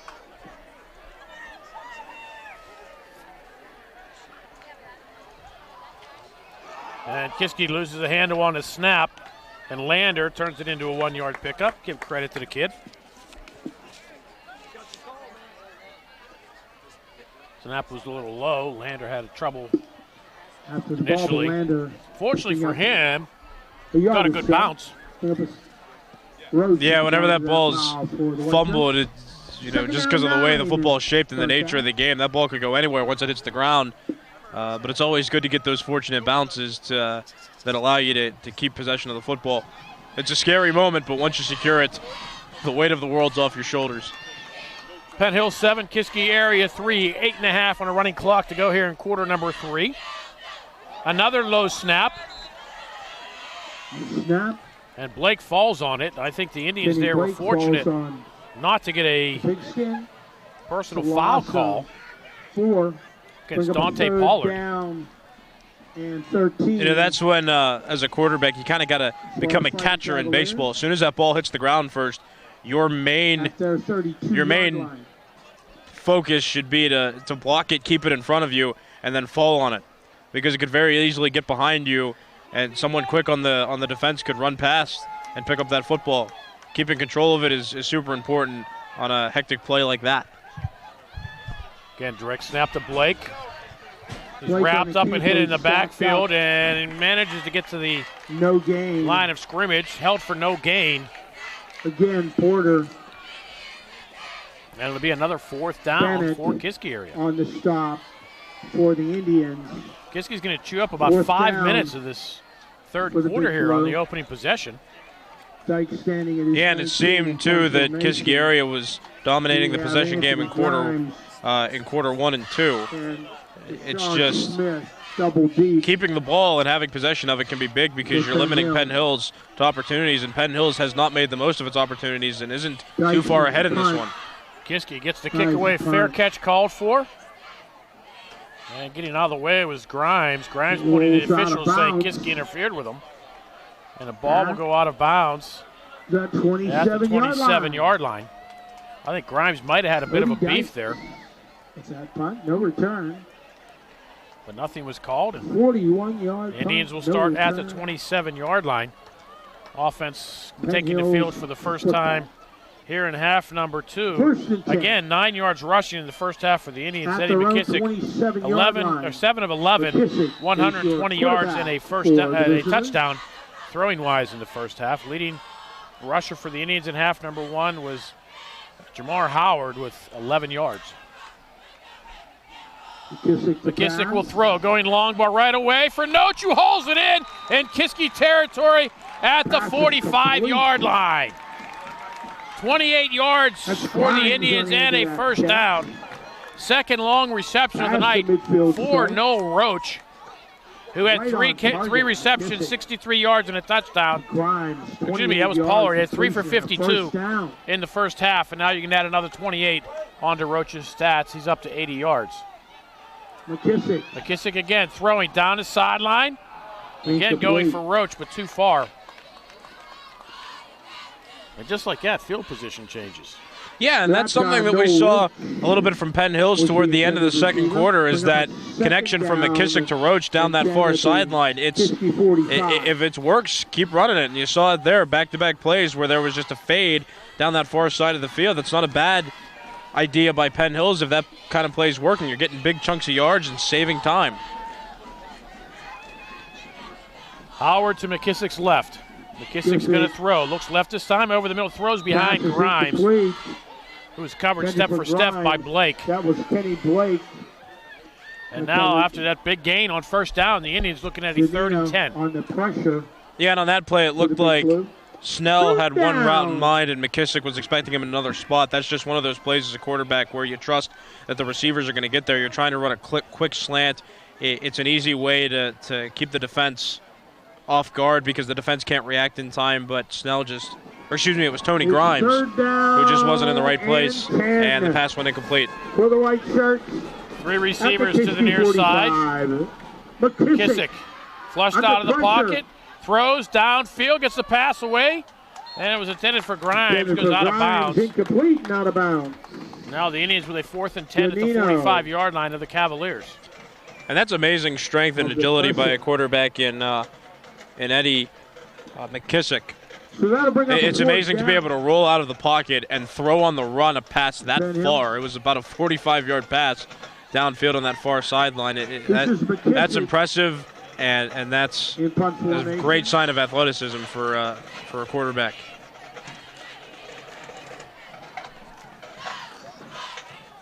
McKissick gets the kick away, and it goes almost straight up.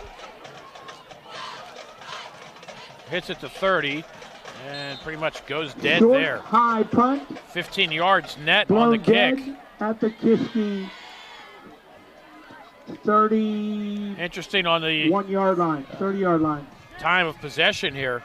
The Cavaliers on their opening possession, punt, no return. 5 minutes and 5 seconds before the Indians got the ball back. The Indians on this possession used up 42 seconds. 30. That's been a common theme. Kiski area, by running the ball and getting first downs occasionally, Kiski area has been able to keep possession of the ball, and that's going to be a big factor coming toward the end of this game. It's only a 1-possession game. It's 4-point difference, and Kiski area controlling the possession game gives them more control of this game because they have the ball. Direct snap to Blake. He keeps it himself, and the Indians will wrap him up for a loss. Roach on the stop. No, Roach was in there on the tackle for Penn Hills. Well, actually, also, check out the Rebel Yell podcast featuring our own Don Rebel as he talks WPIAL football every Monday with new episodes. Monday, Wednesday, Friday, and Saturday. Also, follow Don on Twitter at the Don Rebel, all one word, at the Don Rebel. That's the Don Rebel. The Don Rebel. Don Rebel. Close snap, fumbled off. Picked up by Blake. Nice job by Lander. It hit off his hands and it rolled right over to Blake, who picked it up. And Blake will lose another yard.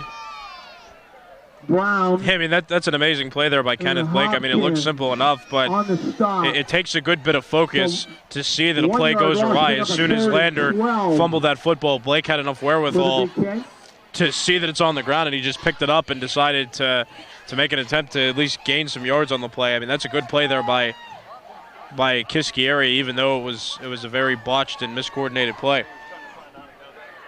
That's the third fumbled snap here in this quarter. Another low snap. Lander throws one down the sideline. He had Jason Baker behind the defense. Jason Baker falls incomplete. But overthrows him, and it brings up a 4th down. Coverage. Yeah, and that's just an attempted stop-and-go play. The quarterback doesn't have any time to react. His job is just to get the snap and immediately fire it downfield. The only problem with that play is it wasn't executed because of the throw was a little bit too long. So the punt team comes on for Kiski. Grimes. Cody Dykes back at his own 15-yard line. 21.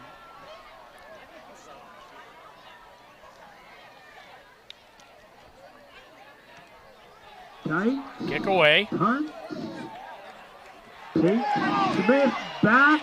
There's a fumble. The punt was fumbled by Deshaun Smith, And Grimes but had picked the up by recovery. Justin Posey. A boomer from Dyke. Well, Deshaun Smith there, I mean, that's a play where if you're on punt team, Back to the it's never really a good idea to try to field a punt over your shoulder. There's just not enough. You don't have as great a view of it, and there's a greater chance that you're going to touch it and give the return team an opportunity to pick up the fumble. It was fortunate for Penn Hills that it got the ball back, but at the same time, that's just a play where if it's over your head, just let it go and take whatever field position is Receiving team. given to you. That penalty is going to be assessed half the distance from the end of the run. First down.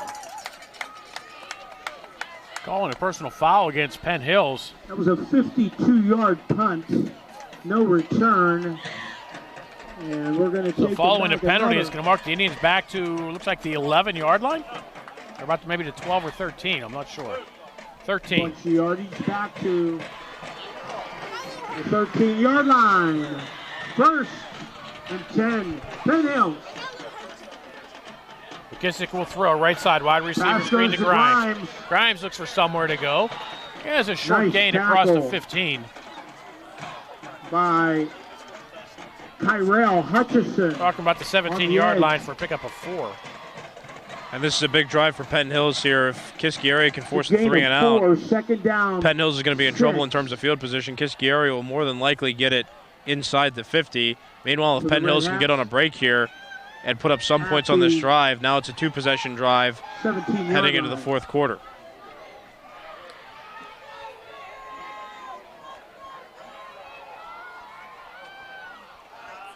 McKissick. Howard for a couple. Howard testing at middle. It's all about Penn Hills keeping the football. As we talked about the possession difference, For the Kiski Houston area Tackle. has for certain Gain of a had couple. more minutes with the football Bring than up Penn Hills has. third And that down gives and Kiski 6. area more control because Kiski area Let's make can it plan 5. ways to score because it's on offense. Be that as it may, Third Penn down. Hills is the only team with a touchdown to this point. It's 7-3 with just over 3 left in the third quarter. Trips to the near side. He'll send Pollard in motion to the right, and he'll throw back that way on the slip screen. Pollard slips away, gets the first down up the sideline and out of bounds. They'll mark him at the 35-yard line, a pickup of 16. Dante Pollard with a nice Pollard, who effort has for the Indians' Penn lone Hills. touchdown. In fact, the lone touchdown of Getting this the first game. down. Did a nice job Out of of eluding some bounds at tackles, the picked up the 16 yards, 34-yard and a first line. down for the Penn Hills Gain Indians. of 15. Yeah, and that's a play there where First and initially 10. Kiski Penn area's Hills. defense was good. The outside didn't break on the inside fake, and Statham was in position. The only problem was form tackling there. A lot of reaches caused to slip away, and now Penn Hills has a new set of downs. Grimes will now go in motion to the right, and it'll be Howard. Howard Howard fights his way ahead for another Two. Indian first down out near the 50-yard at the line. 47-yard line. That's a good job by Howard there, too, after fumbling the ball twice and causing Booker that to lead to a Dunbar. turnover for Penn Wilkins. Hills. That's a run there that's satisfying. It's nice to see him fighting and grinding while securing the football and picking up more yards and fighting for more yards and giving Penn Hills another set of downs and a new set of Gain of 14 opportunities and a first to get down. closer to that end zone. You mentioned this a moment ago about the Indians needing to move the ball, otherwise field position. Now Penn Hills out close to midfield.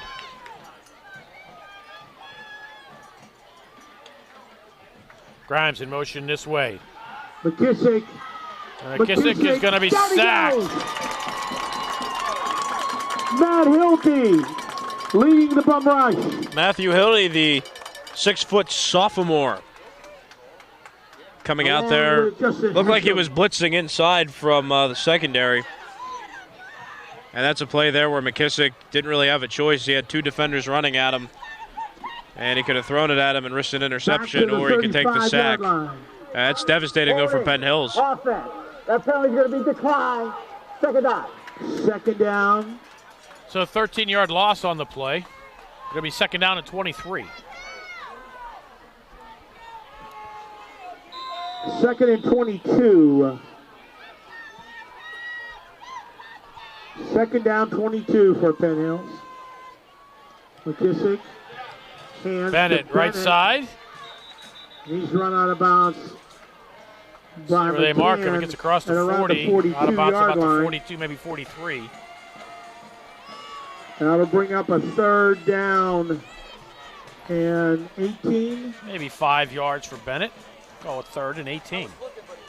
Well, this is a time now where I'd expect another throw down the far sideline from McKissick. That play's worked. The connection between McKissick and Noel Roach. Penn Hills. Because Penn Hills needs a big gain on this play to get another set of downs. McKissick will throw down the right side towards Snell.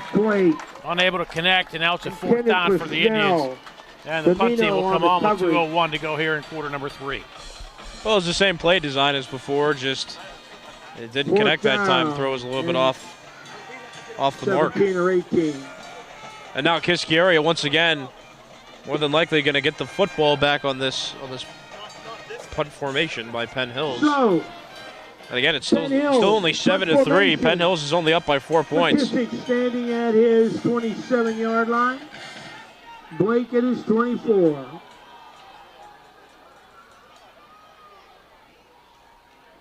High snap. McKissick comes down with it. Gets the kick away. Much better kick this time.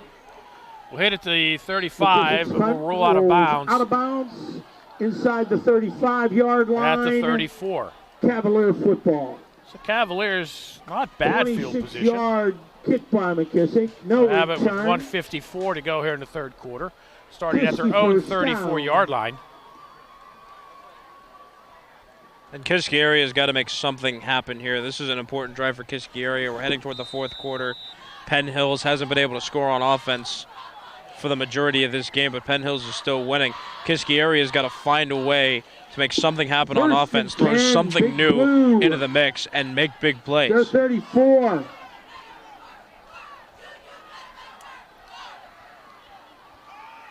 Lander throwing right side, has a man, and a pass overthrown. Incomplete.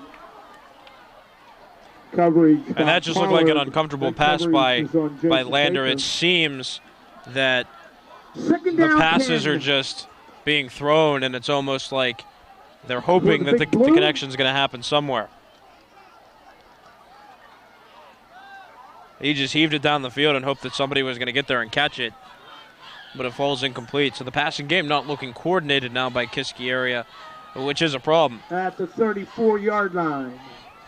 Just like the running game, reading the plays is an important part of a passing game as well. Lander. And off to Blake, up close to the 40, give him the 39. About 5-yard line. It'll be about 3rd and 5. Gain of maybe 6. Let's call it 6. Nose of the ball at the 40. And yet another pivotal part of this game. Kiski area hasn't found the end zone all game. Still trailing by 4, and this is where Kiski area, if it can get a first down and it can keep that run game going strong, that it might be able to score and take this lead back from Penn Hills. Penn Hills, however, has seen the inside and the outside runs, so it's not like anything new has been thrown at the defense yet. Kiski area's got to come up with a big play here. Kiski keeps it on the ground, and they do not come up with a big play. Blake will lose a yard. And I'll bring up 4th down and 6. Featherstone lead the charge for the white shirts. And Porter. Kiski area once again gives up an opportunity on offense, and that's been the story of this game. Kiski area has had the football for the majority of the game in terms of time, but Penn Hills is the only team that's been able to capitalize and make big plays happen. Even to that, to say both teams have only scored once. Fair catch called for by Grimes at the 33-yard line. Flag on the play. Make sure he sucks it under. There's a penalty flag on the play. Check that Bennett was back there also.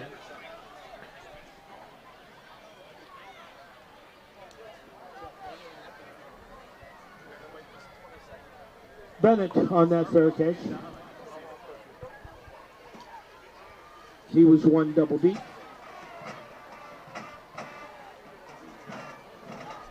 Join the kick. Illegal block in the back against the receiving team. That penalty be assessed 10 yards from the end of the kick. First stop. 30 yards. There's another play by Penn Hills where an illegal block in the back pushes the offense back yet again, and now Penn Hills is going to be starting in worse field position than it would have had. They're starting at their own 23.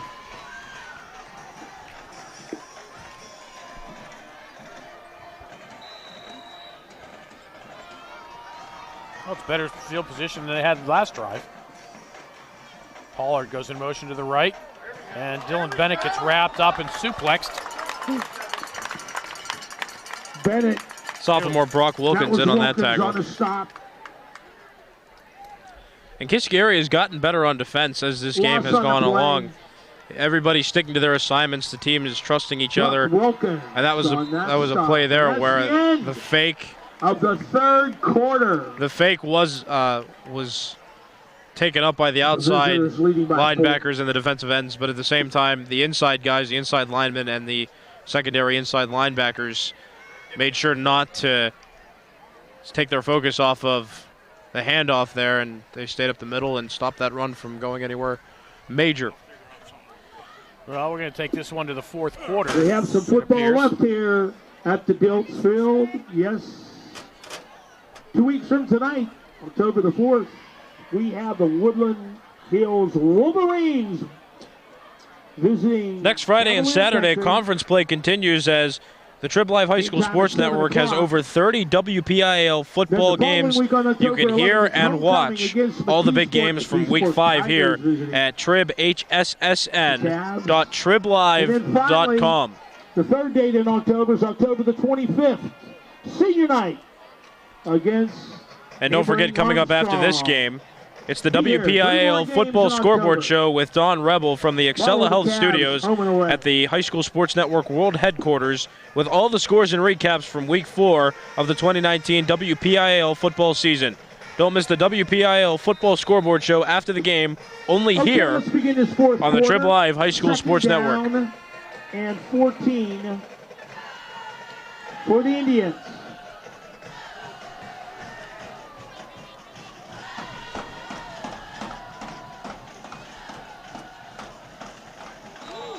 Stacked up. Arlen Thompson. Blue explosion down there near the line of scrimmage. They could lose about 6 yards. Mason Bennett. Should be losing about another 3. It'll be third down and Booker 16. Also in that stop. Third down. And the Kiski area defense doing a wonderful job now of stifling the run. And this very well might force Penn Hills to throw a pass here. For the white shirts.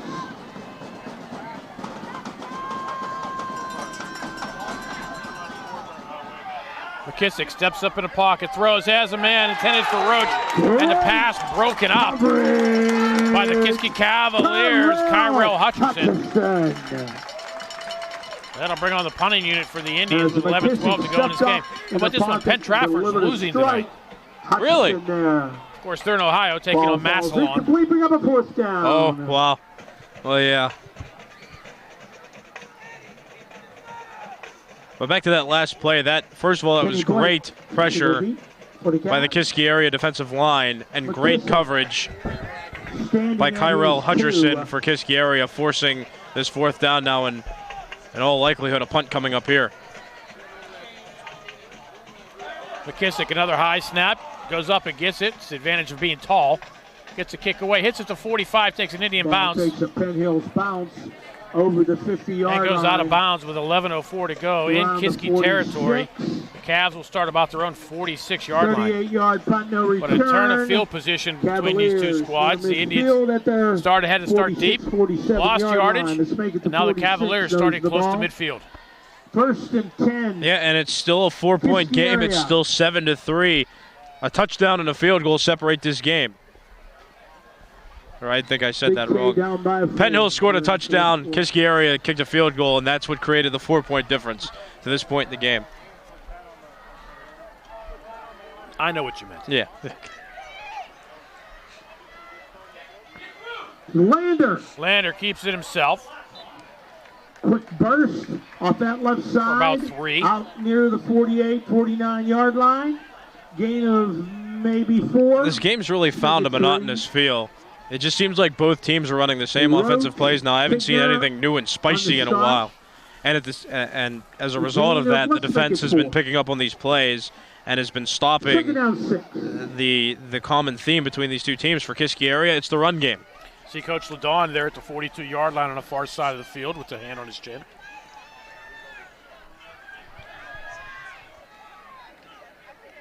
Lander again keeps it himself, finds a lane. Squirts through a little seam off that left side. Picks up about 5, and the Cavs will be looking at a 3rd and short. No, Roach got credited with the tackle there. It was more like a takedown. He kind of just jumped at the waist of the quarterback. Brought him down. 3rd down and 2. So Kiski area on short here. Might continue to trust the run game. Haven't seen an outside run in a little while, and that's been one of the most successful plays by Kiski area in this game is the outside run. No, last 2 looks like he's gone between the guard and the tackle.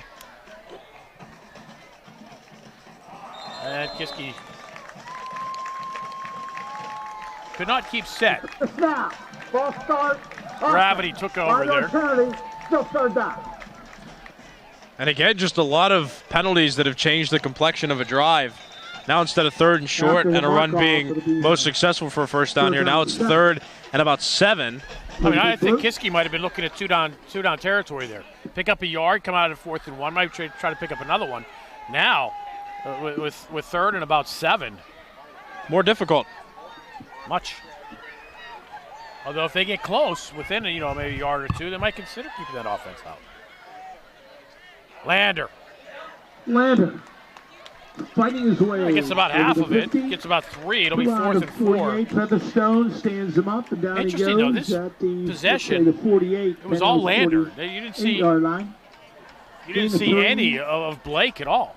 No, that's interesting because he seems the more agile of the two, but that's okay. But now, unless it's that mixing things up you were talking about. Yeah, for sure. But again, it's just been them two as the common theme. So the two of them is the common theme. So I don't know that Penn Hills would have been fooled either way. But now this is a big decision here to punt the ball, 4th and 4, and there's only 8.5 minutes left in this in regulation. But it's still a 1-score game. So Kiski trying to play the field position. Fair catch.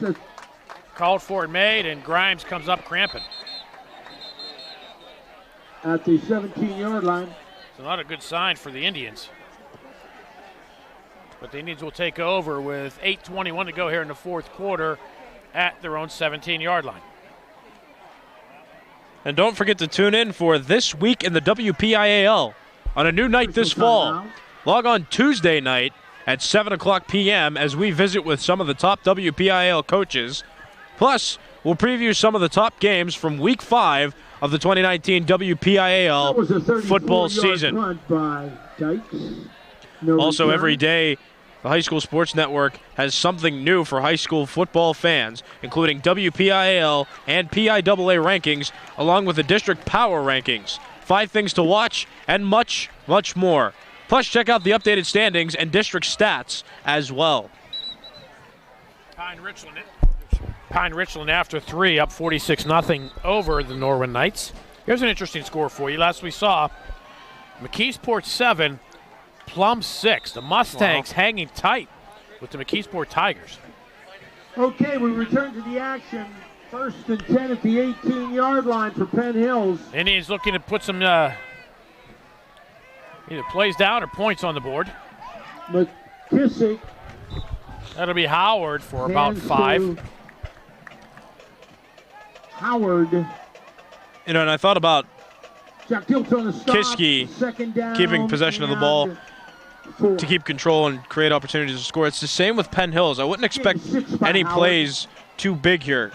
Penn Hills wants to keep the football and wants to drive it down. There's only about 8 minutes left in this game. and it's a one-touchdown game. So Penn Hills keeping the ball here could be the best thing for it. Howard powers his way. Howard again. For a yard. This time there's nothing there. Penn Hills looking at third and a Maybe long half 3. A yard. Right into the middle of the Kiski line. Hessam and Booker in the middle of that. So 7:15 left on the clock here in quarter 4. It's 7-3 Penn Hills leading Kiski area. 3rd down and 3. Clock approaching 7 minutes and running.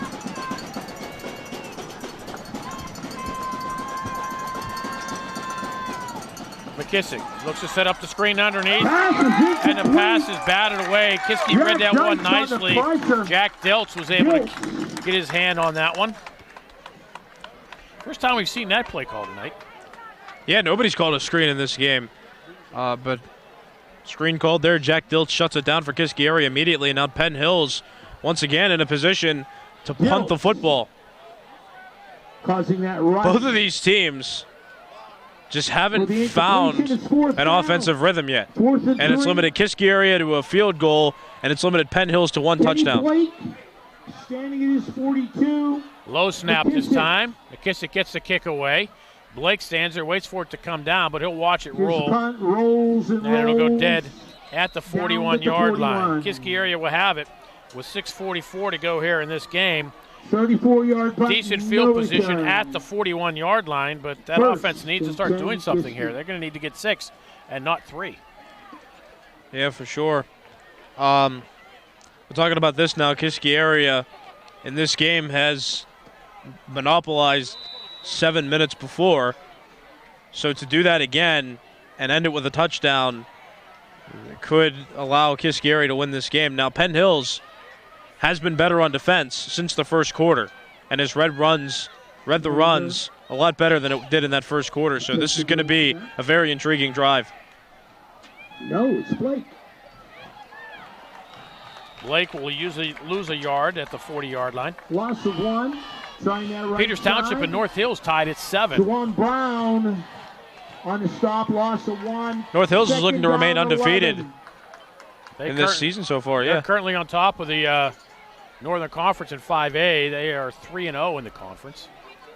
Penn Hills at 2-0.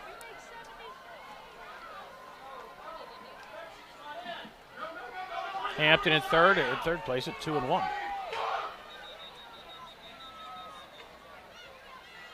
well, there was some confusion on the Kiski offense, so the team's going to be forced to call a timeout. Yeah, they're first of the half. I was just going to mention that neither team has called a timeout yet in this half. So both teams coming in late into the fourth quarter with 3 timeouts each, but now Kiski has had to burn one here. That's a 2nd down and 11. But better to call a timeout and do it right than make a mistake here, because time becoming a factor in this one. Yeah, mistakes. There's no room for mistakes anymore.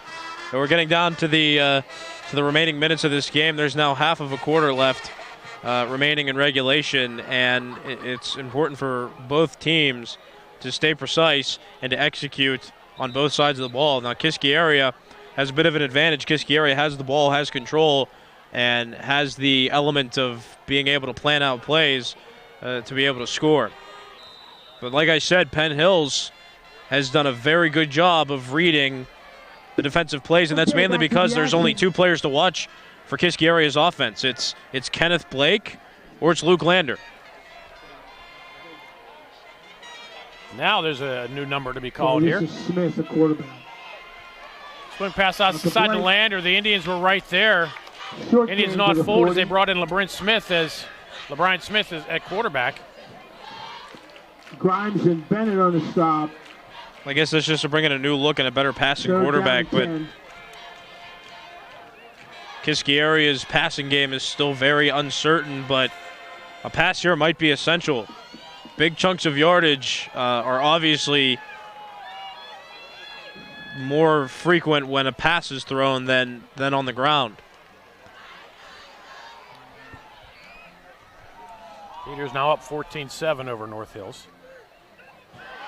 They need to jump on that one in case it's a run, and they do going to call it a lateral.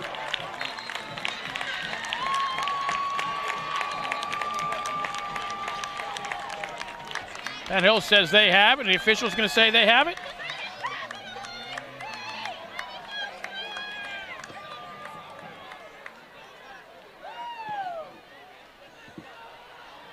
Yes, they will. The officials are bringing the ball over. Was muffed. And that play is giant. There's only 5 minutes left in regulation, and now Penn Hills has control in field goal range, might I add, as well. Penn Hills recovery. Penn Hills puts up any points. At the Kiski 26. That's why you always jump on those, just in case it's ruled a lateral. Howard up the middle inside the 25. Where they get started? That's the 28-yard line. Carry. Well, that's why you hear a lot of coaches, too, around football say play past the whistle. Now, not necessarily hit people out of bounds and play aggressively in that manner, but at the same time, I didn't hear a whistle. Second down, long six. And Penn Hills didn't hear the whistle either, evidently, because Penn Hills was the first to react and jump on the football beforehand, play past the whistle. And Kiski area did not. 23-yard line.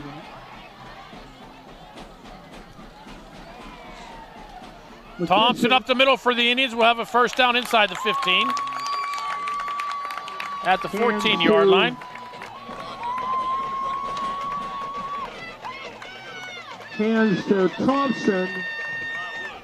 He picks up a first down. Blast in the middle of that blue defense. Big play coming up here, Kiski area in desperate need of a stop, but Penn Hills could put a touchdown in the end zone and secure this game as time's running short. McKissick will keep it on the ground. Howard powers his way down to... Spins down to about the 11-yard line. Maybe 3 yards for Howard. More importantly for Penn Hills, the clock is going tick, tick, tick. On the stop. Now, 30 seconds on the play clock. We think the Indians want to bring us down inside 5 seconds before we make it snap into the next play. Right. Because Penn Hills at the same time could kick a field goal in this situation to make it a 7-point game. I think the Indians want to put it in for 7.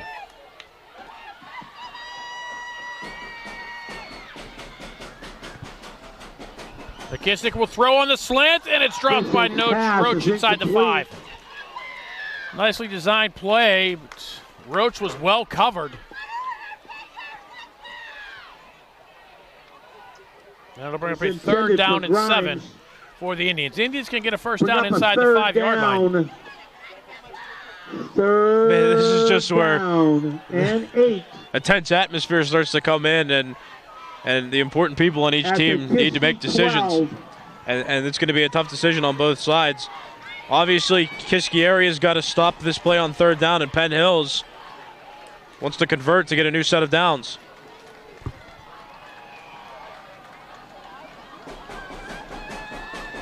McKissick's going to throw. Looking into the end zone, and he overthrows Roach. Now the Indians, 2 incompletions. With the pressure. Which means you'd think they'd maybe try to run on third down. If you're not going to, if you're going to go for it on fourth, at least get the clock running. Keep the clock running. But it's going to bring a fourth down, and they can bring in Jonas Silverman. Which this is not a given. I mean, it's. Penn Hills setting up for a... Kiski kicked a 40-yarder. Silverman is more than capable of kicking them that far. But you need to make sure you get the snap, the hold, the kick up. It'll be a 28-yard attempt for the Indians. Low snap. Silverman's kick is partially blocked, and it goes wide to the left. Kick is no good. And the glaring issue with that one, the snap. By the blue. That snap caused the holder to fumble with it for a second, and the timing of the play for Silverman was off cue, and that is a very, very large play in this one. So now Kiski area. That's why I said about those second and third down, the incomplete passes stop the clock. Right, and now Kiski area has 3 minutes and 16 seconds to put up the 6 points it needs to come out and win this game.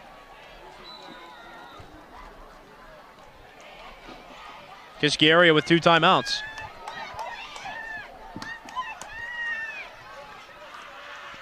Blake comes in motion to the near side. Again, that's Smith in a quarterback. He'll roll to the right. Flushed. The Indians are there. It looked like the ball had popped out for a moment, but apparently it did not. He rolls right for a few yards. Looks like he'll reach the 25-yard line. We'll give him 5 yards. Around the 25-yard line. But Kiski's going to need to do better than that as the clock rules under 3 minutes. Featherstone credited with the tackle. But again, get first down, stop the clock. In 5 You're going to have to move quickly. At some point, they're going to have to try to go hurry up here. Well, clearly this offense isn't confident in the passing game. No, but they just took 20 seconds in the huddle. Right. Definitely understand that. Wilkins in a quarterback now. Oh, excuse me, no, it's not. It's still Smith. Smith rolls to his right, under pressure, throws underneath. For Wilkins, and it'll be a first down. From Smith. Smith stays in bounds, though. They'll stop the clock. Actually, Wilkins will stay in bounds, so they'll stop the clock at the 32-yard line. It's a 7-yard pickup. First down, but as soon as they set the sticks, they set the ball. Out to the 33-yard line and a first down. Well, Kiski area is moving the ball now, and there's where that variation of plays is coming in. Penn Hills hasn't seen those short little passes all game because Kiski area has barely thrown the football. Looked like the left tackle moved, nothing called. Smith will put one up downfield, and it's almost caught. I thought Jason Baker had it at the 30-yard line.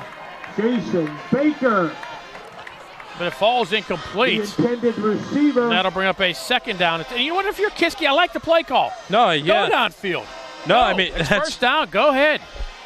And that's not a bad play either. That's just a couple of variables not running right there for Kiski area. There were 2 defenders on Jason Baker, and that made it a difficult catch. It would have been a great catch, but again, no harm on that play. Stops the clock, and it proves that Kiski area has some aggression on the passing game. And to be honest with you, the ball probably should have been caught. Smith steps up in the pocket, looks, throws down the near side, has Blake wide open, and he's unable to come up with it. That was 6 points for the Cavaliers. Oh, holy smokes. Intended for Kenny Blake. That was ball game right there. Holy cow, he comes up with that. So close. Wow. You talk about a game of inches, Nicholas. Yeah, that we throw. just saw it on these last 2 plays. That throw was a little bit off. Kenneth Blake did have a clear opportunity to catch that football, but at the same time, it's a difficult catch to make. He dove, made a nice effort to try to catch that football. It could have been made, but the fact that it wasn't is still okay for Kiski area. You just got to run another play. You got to run another play that works. And Penn Hills evidently has not been able to read well these passing plays. Penn Hills calls a timeout, but you saw the arm on Smith. The kid's a freshman. Freshman? That's impressive. Yeah, incredibly. But why those plays work, those couple of passing plays should have worked or were designed to work, is because Penn Hills is expecting short passes and runs. Kiski area has barely thrown the ball downfield all game. But now you have Penn Hills expecting more run than pass, and that leaves the secondary open for players like Blake or for players like Baker to get open and have the opportunity to make big plays. Unfortunately for Kiski area, those plays weren't converted, and that's big. Those are 2 plays where the potential for big chunks of yardage were stifled. And there's been about 6 pivotal plays in this second half, and this might be the most tense one of them all. Spread formation for the first time for Kiski area. Smith rolls to his left. Steps up, throws, pass, complete to Blake underneath. It'll be a first down. He goes out of bounds as well to stop the clock. Out of bounds at the 48-yard line. Move the sticks, that's a 15-yard pickup for Blake. First down for the Cavaliers. Out of bounds. I got to tell you, this LeBron Smith, 6'2", 160, freshman. The true freshman. He's throwing the ball well, and that is That is major trust by a Kiski area team to trust a freshman quarterback to sling passes downfield like he has, and he has looked pretty good in these last 3 plays. Smith rolls to his right, under pressure from Featherstone. Pass complete underneath to Blake. He's ridden out of bounds at the 40-yard line of Penn Hills. Penny Blake on the reception. You know, it's tough for a defense who's seen monotonous run plays throughout the entire game, monotonous same game plans. It's difficult for a defense to adjust. It really is, because when you're thinking run, you have a safe game plan, protect the run, but now you've got a quarterback in Smith who is throwing accurate, precise passes. And that's throwing Penn Hills off for certain, and it's evident because 4 big plays were attempted, and 2 of them have been completed. Smith is your quarterback. Smith dumps it underneath, pass complete to Wilkins, and Wilkins will have a first down. First down. And that's an excellent job by a freshman quarterback not to panic. Not to panic after receiving some pressure from the defensive line. He was being attacked by a couple guys who broke through the line, but at the same time, he stayed calm enough to duck under one of them, and then, like you said, just dump off the pass. Just get a pass off to an open guy in the middle of the field, and instead of a loss of 5, that's a gain of 3 and a new set of downs for this team. It begs the question, where has Smith been the whole game? Same formation here. Straight drop, throws one up. And that one's in between 2 receivers and 2 defenders into an open territory. That thing was a bit of a duck. Fortunate for Kiski that one actually did fall incomplete because the Indian defenders were on the insides of the receivers. So you had Roach and Bennett as the closest ones to the ball, and they were both Penn Hills Indians. That was certainly an ill-advised throw, and it hung up there long enough to where somebody who wasn't wearing a blue jersey could have caught the football. But at the same time, that's just one where you got to say a little prayer and try again because a new opportunity has arisen. 1:04 left in regulation. And Penn Hills jumps off sides. At the same time, Baker kind of moved as well a little bit. Before the snap, encroachment, defense, 5-yard penalty, still second back. Well, to Penn Hills' credit, that's only the first offsides penalty it's had all game. But it always seems to come at the worst time. It didn't give Kiski a first down, though. But you're right about Baker on the near side. I don't know if he moved because the Indians jumped or the Indians jumped because he moved. But what matters is what the officials ruled. I just noticed that he flinched, and it looked like it was simultaneous. 1:04 on the clock. 2nd and 5, Cavaliers at the Penn Hills 32-yard line. They need 6. Smith swing pass this side for Wilkins, and Wilkins is stuck by Bennett. Pass is incomplete. Coverage by... Well, it's good that Kiski area is trying some new plays. I mean, we haven't seen a swing pass all game, and maybe Kiski area is predicting that Penn Hills is going to start protecting against the deep pass, and Kiski area could have gained at least 5 on a short pass there, but Penn Hills did a nice job of containing the short pass on that play and forcing an incompletion. Reset the clock at 54 seconds. 5-4. Yeah, the clock operator forgot to set the clock. The Kiski coaches are wondering what. But we did mention before the play went off, there was 1:04 left in the.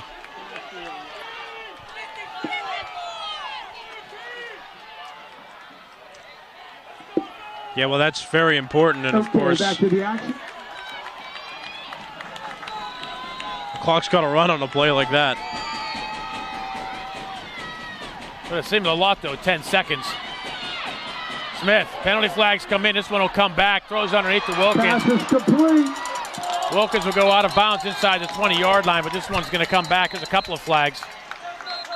One back at the 40-yard line. So now it's going to become 3rd and way long.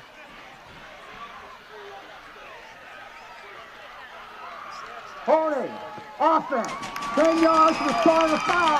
Replay 3rd down. Another pivotal play. Oh, my goodness. That's an 18-yard penalty. Now, if you're Kiski, you got to pick up at least half of it. And then Penn Hills will use a timeout and talk things over. 46 seconds left in this one.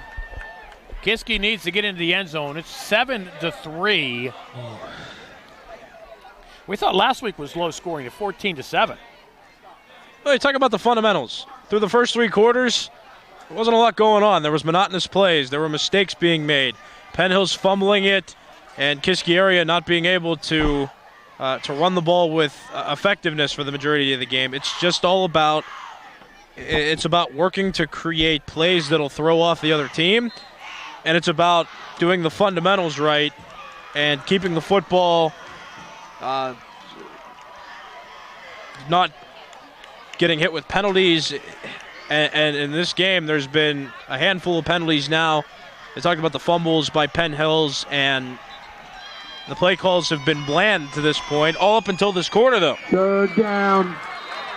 Smith's been at quarterback for Kiski area in the last 6 minutes of this game, and he's been making this game interesting. Oh, absolutely. It was a boring game, and now it's gotten exciting. Smith. Smith's pass was intended for Blake. I don't know if Roach got a paw on it, but now it's a big fourth down.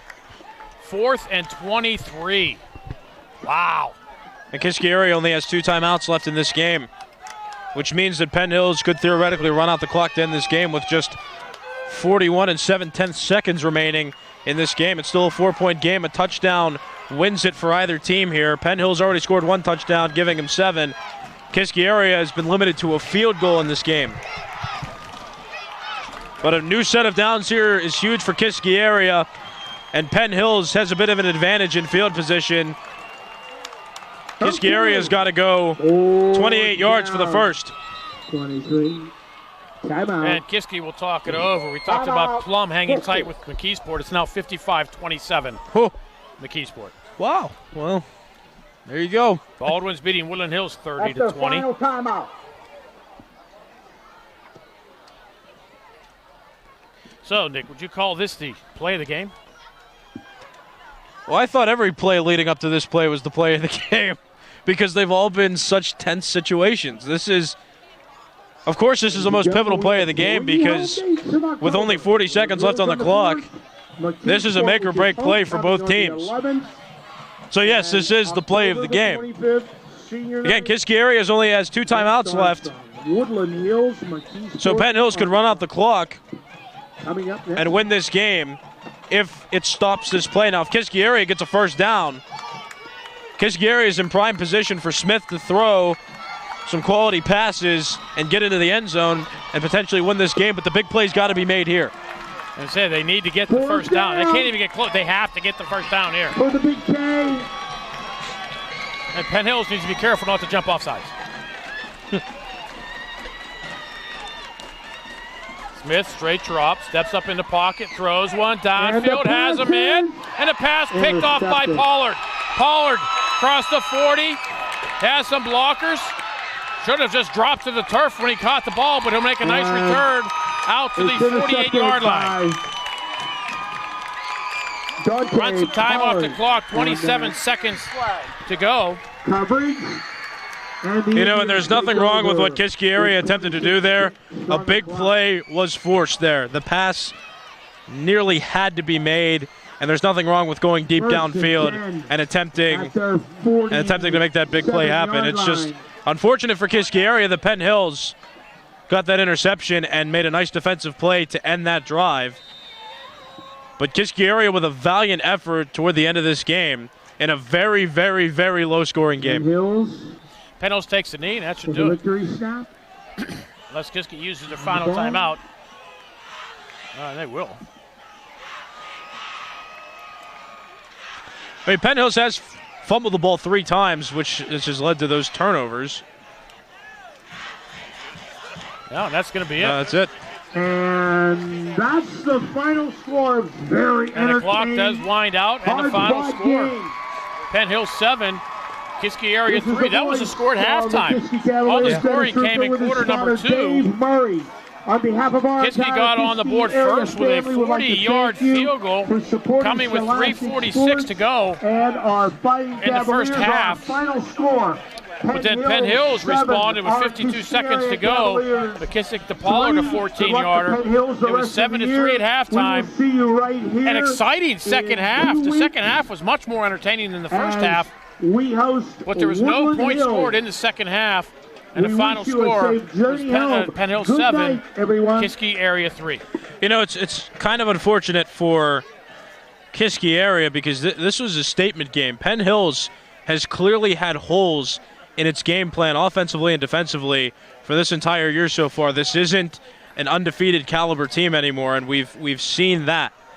Kiski area had an opportunity to come out and make a statement and say, you know, we're not going to finish in 6th place out of 8 teams this year. We're going to come in, and we might be a middle team and get over 500.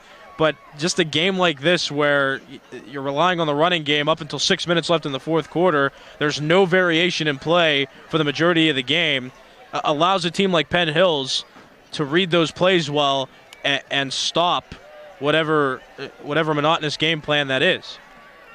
It's unfortunate for Kiski area, but at the same time, Penn Hills is still celebrating being undefeated in conference, and this game may very well change the tide of how the standings finish out going into the season. Kiski area had several opportunities to put points on the board, but Penn Hills was wise enough and still talented enough to prevent anything more than one field goal throughout this entire game. Penn Hills moves up to 3-0 in the conference. They are tied with North Hills, who is also 3-0. The Indians of North Hills in a non-conference matchup tonight against the Indians of Peters Township. A lot of Indians going on here. Yes, Indians cubed. Indians of Peters Township. Kiski area drops to 2-2 in the conference. Penn Hills next week will be traveling up to Kittanning to take on the Armstrong Riverhawks, while Kiski area will be heading to Hampton to take on the Talbots, and that's pretty much a must-win game for Kiski next week against Hampton. Yeah, certainly is. This team looks talented, and the quarterback and Smith came out, and he threw well in the last 6 minutes of the game. It wasn't working with Kenneth Blake and Luke Lander. There were good gains on the run, but Penn Hills wise enough and talented enough to read that and to stop it. But you bring Smith into the game as a quarterback, and he's throwing the ball downfield and making big plays happen. And that's just something that Kiski area should develop going forward. The better teams in the conference are going to read Lander and are going to read Blake and are going to be able to stop them, because when they're in the pocket and when they're getting ready for the snap, they're the ones who run the football. You bring Smith into the equation, and now all of a sudden you got to worry about the deep passes. Kiski area's got a great team. It's evident in that, but plays need to be executed better, and the bland, repeated plays need to be limited. Now here's the question. Is there a quarterback controversy for the Kiski Cavaliers? I can't say that for certain. I'm not sure, but I mean, if you're Kiski next week, do you consider starting the freshman? Oh, I see what you're saying. Yes. There has to be a change in game plan, because, again, Kenneth Blake, Luke Lander did a fine job. They did a fine job running the ball. They chipped away. They got yards. Be that as it may, the yardage that they gained on each individual play was not enough to make big plays happen when the team needed to make the big plays. And 6 minutes left in the fourth quarter sometimes isn't long enough to create an opportunity to put yourself in a good position. Well, as you said earlier, the defense is being able to read what the offense was doing all game, and Kiski was just not with Lander and Blake. They just weren't able. They just weren't throwing the football. No, they brought in Smith, and it brought in a whole new dynamic for the Cavaliers. It had to feel like Blake and Lander were not trusted enough to throw the football, and it showed. I mean, Lander had a couple throws where I was just kind of questioning, like, he doesn't seem confident throwing it. It was just, we're going to throw it up and hope something big happens. And that's not the way to pass. That's not even the way to run the ball. Reading on an offensive play is important, and it's just important as running as it is in passing. Now the Penn Hills Indians, the firepower they have and the talent they have on that team. Last week, 14 points against Mars, 7 points tonight against Kiski. What's going on with the Indians? It just seems like mistakes.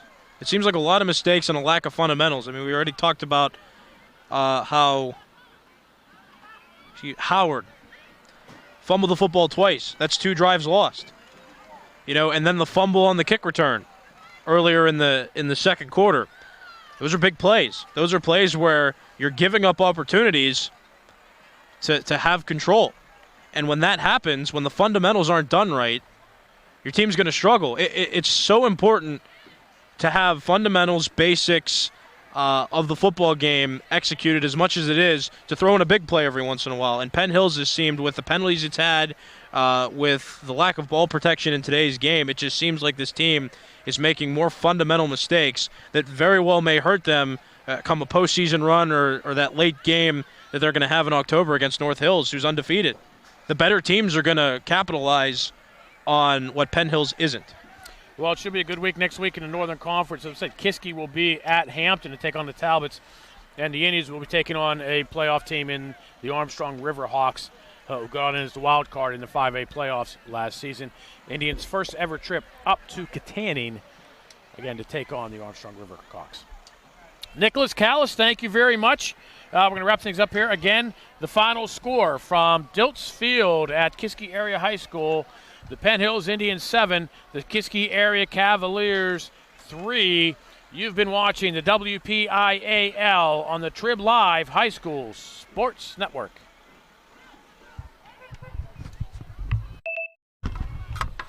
And we out. All right. Eddie. I'll take a look real quick, buddy. All right. Oh, this is Bill Navari, by the way. Bill, this is Eddie. Ed. He's a sportscaster wannabe. Yeah. Take a look. We had a little monitor set up here. This is a video game. Just, standard. We got put out the table. Nice. It was a great game. I've seen this team lose a lot. Who's LeBron? How'd everything go? Smith? Everything went fine. Everything went fine. Just Why? Why is he not in? I mean, this worked out well. Because he had a really poor night last week. Then we can hear that in there too. I know, but I'm just saying. It's like, people stands over there. You put it in the press box and sit over there. Came out of nowhere. What? When you put stands over there, you put it in the press box. People said they're putting stands over there. I've ever seen this team have. That was a statement game. I'm going to say that. But no, I mean, otherwise, it works fine. I know stands are in the plan. Defense played pretty well, so. Workout facilities in the plan over there. There's a lot of bland calls. There's a lot of the same We were thing. supposed to have stands over there for this year. Yeah, we had No, 11 you know what, though? practice, This And I don't think a press box has gone away. Scored on ones. This Kicker played pretty Right? good. worked out fine. Yeah. All right, Eddie. Yeah. Nice seeing you again. Nice to see you as well. I hope to see you at Waynesville someday. No, everything was good. I appreciate it, Brian. At least I didn't stick you out in the rain. Like you did me last year. I had a tent for you. You did not. It ended up in the bleachers. Oh yeah, it flew away. But hey, but I saved your phone. Yeah, you did. Oh, but my phone cord got stolen.